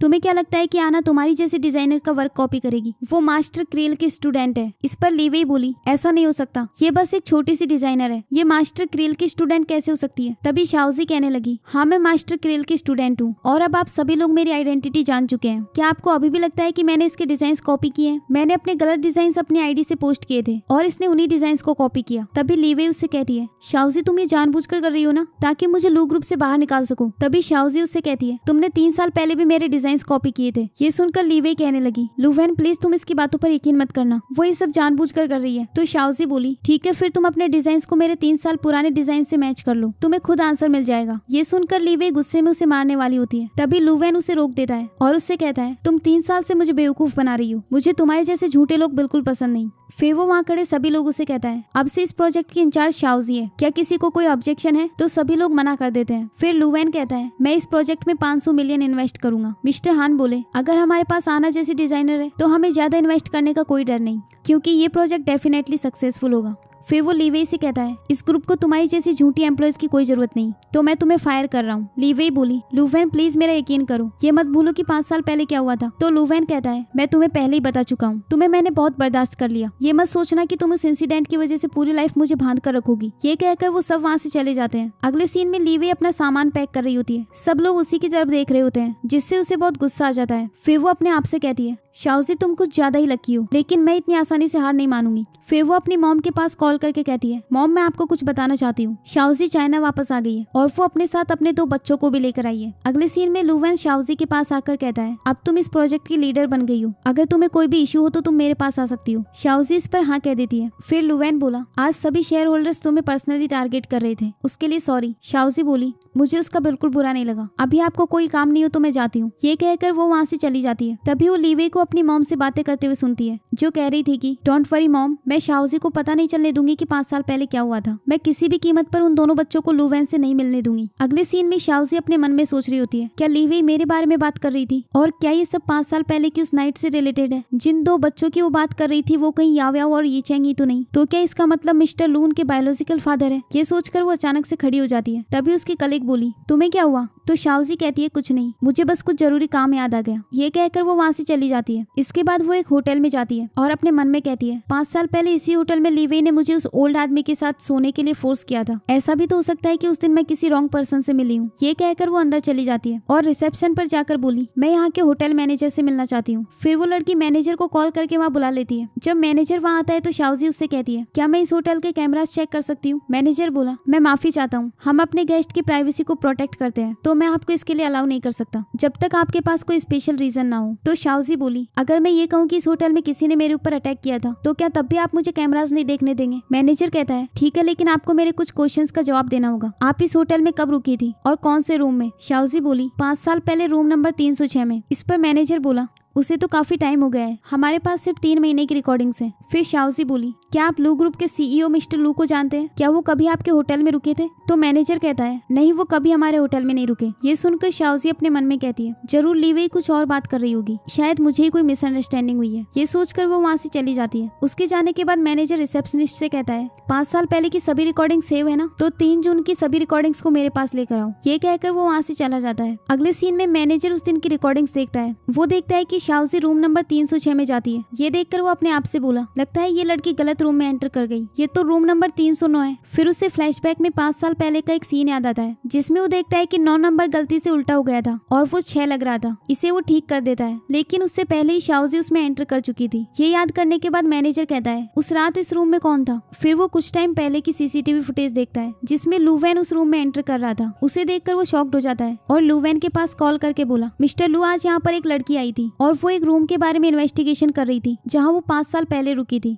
तो लूवेन बोला, क्या तुमने उसे देखने दिया? तो मैनेजर कहता है, नहीं, मैंने उसे मना कर दिया था, क्योंकि आप हमारे होटल के वीआईपी गेस्ट हैं, तो आपकी प्राइवेसी को प्रोटेक्ट करना हमारी रिस्पॉन्सिबिलिटी है। लेकिन शॉकिंग बात यह है कि उस लड़की को 306 नंबर में जाना था, लेकिन वो गलती से आपके रूम में चली गई। ये सुनकर लूवेन अपने मन में कहता है, उस रात मेरे रूम में गलती से जो लड़की एंटर की थी वो लीवेई थी, फिर वो अचानक से कैमरास क्यों चेक कर रही है? इसके बाद वो मैनेजर से बोला, वो सीसीटीवी फुटेज मुझे भी सेंड करो। मैनेजर इस पर हाँ कहकर कॉल कट कर देता है। थोड़ी देर बाद उसके पास वो वीडियोस आती हैं और वो देखता देखता है कि जो लड़की उसके रूम में आई थी वो शाओजी थी, ना कि ली वेई, जिसे देखकर वो शॉक्ड हो जाता है। फिर वो देखता है कि शाओजी के जाने के बाद ली वेई उसके रूम में एंटर कर गई थी। ये देखकर वो अपने आप से बोला, ली वेई तुम्हारी हिम्मत कैसी हुई 5 साल से मुझे बेवकूफ बनाने की। फिर वो अपने असिस्टेंट को बुलाकर कहता है, इन्वेस्टिगेशन करो कि 5 साल पहले उस रात को क्या हुआ था। मैं सब कुछ जानना चाहता हूँ। शाओजी और ली वेई दोनों के बारे में इन्वेस्टिगेशन करो। असिस्टेंट इसके लिए हाँ कहकर वहाँ से चला गया। फिर वो अपने आप से कहता है, हो सकता है मैंने 5 साल पहले शाओजी के साथ नाइट स्पेंड की हो, क्योंकि यीचेंग और याओयाओ की एज भी 5 साल है। इसका मतलब वो मेरे बच्चे हैं। अगले सीन में हम देखते हैं कि जियांग शाओजी से कहता है, मैं कुछ ही दिनों में फ्रांस वापस जा रहा हूँ। इस पर शाओजी बोली, मैं अगले कुछ दिन काम में बहुत बिजी रहूंगी, तो मैं तुम्हें सी ऑफ करने नहीं आ सकती। जियांग बोला, कोई बात नहीं, मैं बस तुमसे ये पूछना चाहता हूँ कि अगर मेरा फिर से चाइना में ट्रांसफर हो जाए तो क्या तुम खुश होगी? शाओजी कहती है, हाँ, आफ्टर ऑल हम दोनों फ्रेंड्स हैं। अगर तुम वापस आ गए तो हम डेली मिल सकते हैं,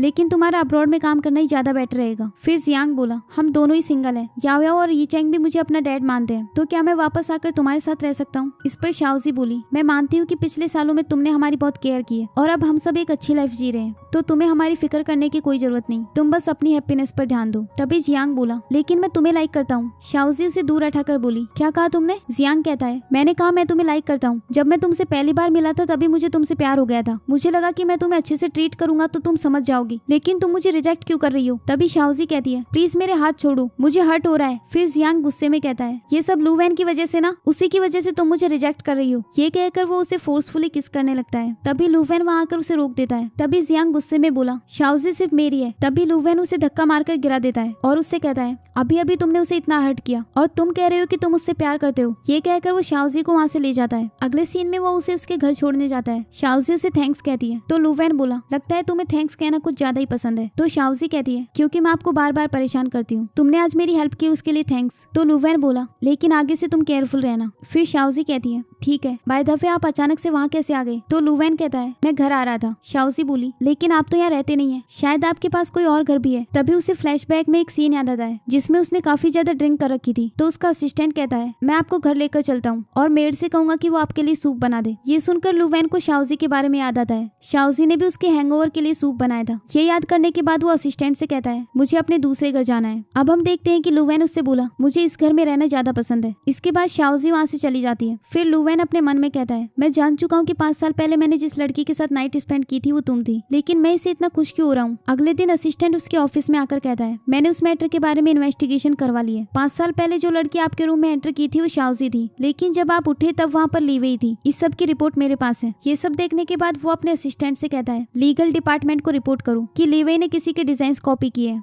और उसकी वजह से कंपनी को जो नुकसान हुआ है उसका मुआवजा भी उसे देना होगा, और उन दोनों बच्चों का फिर से डीएनए टेस्ट करवाओ। असिस्टेंट इसके लिए हाँ कहकर वहाँ से चला गया। अगले सीन में हम देखते हैं कि ली वेई शाओजी के ऊपर पानी डाल देती है। तो शाओजी गुस्से में बोली, ली वेई क्या तुम पागल हो गई हो? तुम यहाँ मेरे लिए प्रॉब्लम्स क्रिएट क्यों कर रही हो? तो ली वेई कहती है, मैंने तुम्हारे ऊपर पानी ही तो डाला है, क्या इसके लिए भी मुझे तुम्हें मुआवजा देना होगा? शाओजी बोली, मैंने तुमसे कब मुआवजा मांगा? वैसे तो तुम्हें याद होगा कि तुम कई साल से मेरे डिजाइन कॉपी कर रही हो, मैं चाहूँ तो तुम्हारी रिपोर्ट कर सकती हूँ। ली वेई बोली, तुम्हारी हिम्मत कैसे हुई? ये मत भूलो कि 5 साल पहले मैंने तुम्हें और तुम्हारी मॉम को घर से बाहर निकाल दिया था। क्या तुम चाहती हो कि ये दोबारा हो? शाओजी कहती है, हाँ, मुझे अभी तुमसे उसका हिसाब किताब भी पूरा करना है। ली वेई बोली, मैं तुम्हें लास्ट चांस दे रही हूँ, ये $40 लाख लो और चाइना छोड़कर चली जाओ। तो शाओजी कहती है, तुम इतने साल से मेरे डिजाइन कॉपी कर रही हो, तुम्हें इतना भी नहीं पता कि मैं अपने सिर्फ एक डिजाइन से इससे ज्यादा पैसे कमा सकती हूँ? ली वेई बोली, तो तुम नहीं जाओगी? शाओजी कहती है, मुझे कोई रीजन तो दो। ली वेई कहने लगी, शाओजी मैं तुमसे बहुत काइंडली बात कर रही हूँ, अच्छा होगा कि तुम प्यार से समझ जाओ, वरना मैं बहुत कुछ कर सकती हूँ। शाओजी कहने लगी, तुम्हारे पास कोई ट्रिक्स है तो तुम यूज कर सकती हो, लेकिन मैं तुम्हें वार्न कर देती हूँ, अगर मुझे और मेरे बच्चों को कुछ भी हुआ तो तुम्हारे लिए अच्छा नहीं होगा। ये सुनकर ली वेई उसे स्लैप मारने वाली होती है, लेकिन शाओजी उसका हाथ पकड़ लेती है और फिर उससे कहती है, मैं तुम्हें सेकंड टाइम मुझे हर्ट करने का चांस नहीं दूंगी। ये कहकर वो वहाँ से चली गई। अगले सीन में असिस्टेंट उन दोनों बच्चों की डीएनए रिपोर्ट्स लाकर लू वैन को दिखाता है और उससे कहता है, रिजल्ट में लिखा है कि वो दोनों आपके बायोलॉजिकल बच्चे हैं, लगता है पिछली बार आपके साथ किसी ने ट्रिक्स यूज की थी। अगले सीन में हम देखते हैं कि शाओजी अपने घर जा रही होती है। तभी ली वेई उसे देखकर अपने आप से बोली, तुम्हारी वजह से मुझे जेल जाना पड़ रहा है, लेकिन उससे पहले मैं तुम्हें मार डालूंगी। तभी लू वैन वहाँ आकर ये सब देख लेता है। वो शाओजी को बचाने के लिए बीच में आ जाता है, जिससे उसे चाकू लग जाता है। तभी ली वेई गुस्से में बोली, लू वैन तुमने शाओजी को क्यों बचाया? अब तुम दोनों को मैं जिंदा नहीं रहने दूंगी। तभी लू वैन के कुछ लोग आकर उसे पकड़ लेते हैं और उसे वहाँ से ले जाते हैं। वहीं शाओजी बहुत ज्यादा रो रही होती है और उससे कहती है, मिस्टर लू आपने मुझे क्यों बचाया? तो लू वैन कहता है, क्योंकि मैं नहीं चाहता कि तुम्हें हर्ट हो। मरने से पहले मैं तुम्हें एक सच बताना चाहता हूँ, पता नहीं मैं यीचेंग और याओयाओ के मुंह से फिर से डैड सुन पाऊंगा या नहीं। ये कहकर वो बेहोश हो जाता है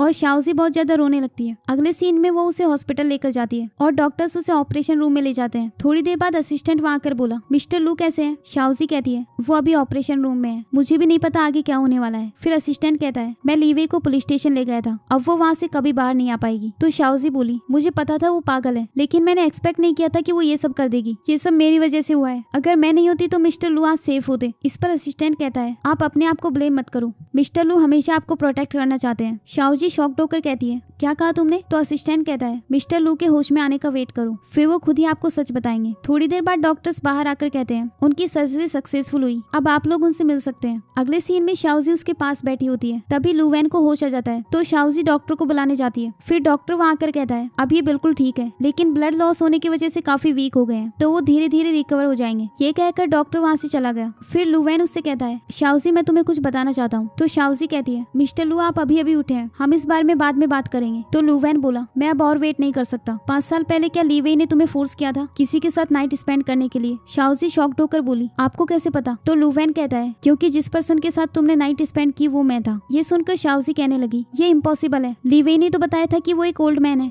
तो लू वैन कहने लगा, भले ही हम दोनों ने एक मिसअंडरस्टैंडिंग में एक दूसरे के साथ नाइट स्पेंड की थी, लेकिन जब मुझे पता चला कि वो तुम हो तो मुझे इस बात का कोई रिग्रेट नहीं। फिर शाओजी बोली, आई एम सॉरी मिस्टर लू, ये अचानक से ही हो गया तो मुझे समझ नहीं आ रहा कि मैं क्या बोलूं। तो लू वैन कहता है, इट्स ओके, मैं सिर्फ तुम्हें बताना चाहता था, मैं तुम्हें फोर्स नहीं कर रहा, तुम कुछ भी चूज कर सकती हो, मैं तुमसे अपने बच्चों की कस्टडी नहीं मांगूंगा। शाओजी इस पर थैंक्स कहती है। अगले सीन में लू वैन का असिस्टेंट शाओजी को बताता है कि लीवे ने काफी सारे क्राइम किए हैं, तो उसे 13 साल की जेल हो गई है। ये सुनकर शाओजी बोली, 13 साल तो उसके लिए बहुत कम है। तो असिस्टेंट कहता है, डोंट वरी, वो पहले ही अपना सब कुछ खो चुकी है, अगर वो जेल से बाहर आई तब भी उसकी लाइफ बर्बाद है, आपको उससे डरने की कोई जरूरत नहीं। तो शाओजी बोली, मैं उसे लाइफ में कभी नहीं देखना चाहती। इसके बाद वो वहाँ से चली जाती है। अगले सीन में हम लीवे को देखते हैं, जो पागलों जैसी हरकत कर रही थी। उसे देखकर वहाँ कुछ लड़कियां कहने लगी, ये जब से आई है तब से कही जा रही है कि मैं एक फेमस डिजाइनर हूँ और ये अपने प्रिंस से शादी करेगी। दूसरी लड़की बोली, ये पूरे दिन ऐसी नॉनसेंस बातें करती है, इसे पता नहीं कि अब ये किस हाल में है। अगले सीन में शाओजी हॉस्पिटल में जा रही होती है, तभी जियांग वहाँ आकर कहता है, क्या मैं तुमसे बात कर सकता हूँ? शाओजी इसके लिए हाँ कह देती है और फिर वो दोनों बात करने के लिए बाहर चले जाते हैं। वहीं दूसरी ओर हम देखते हैं कि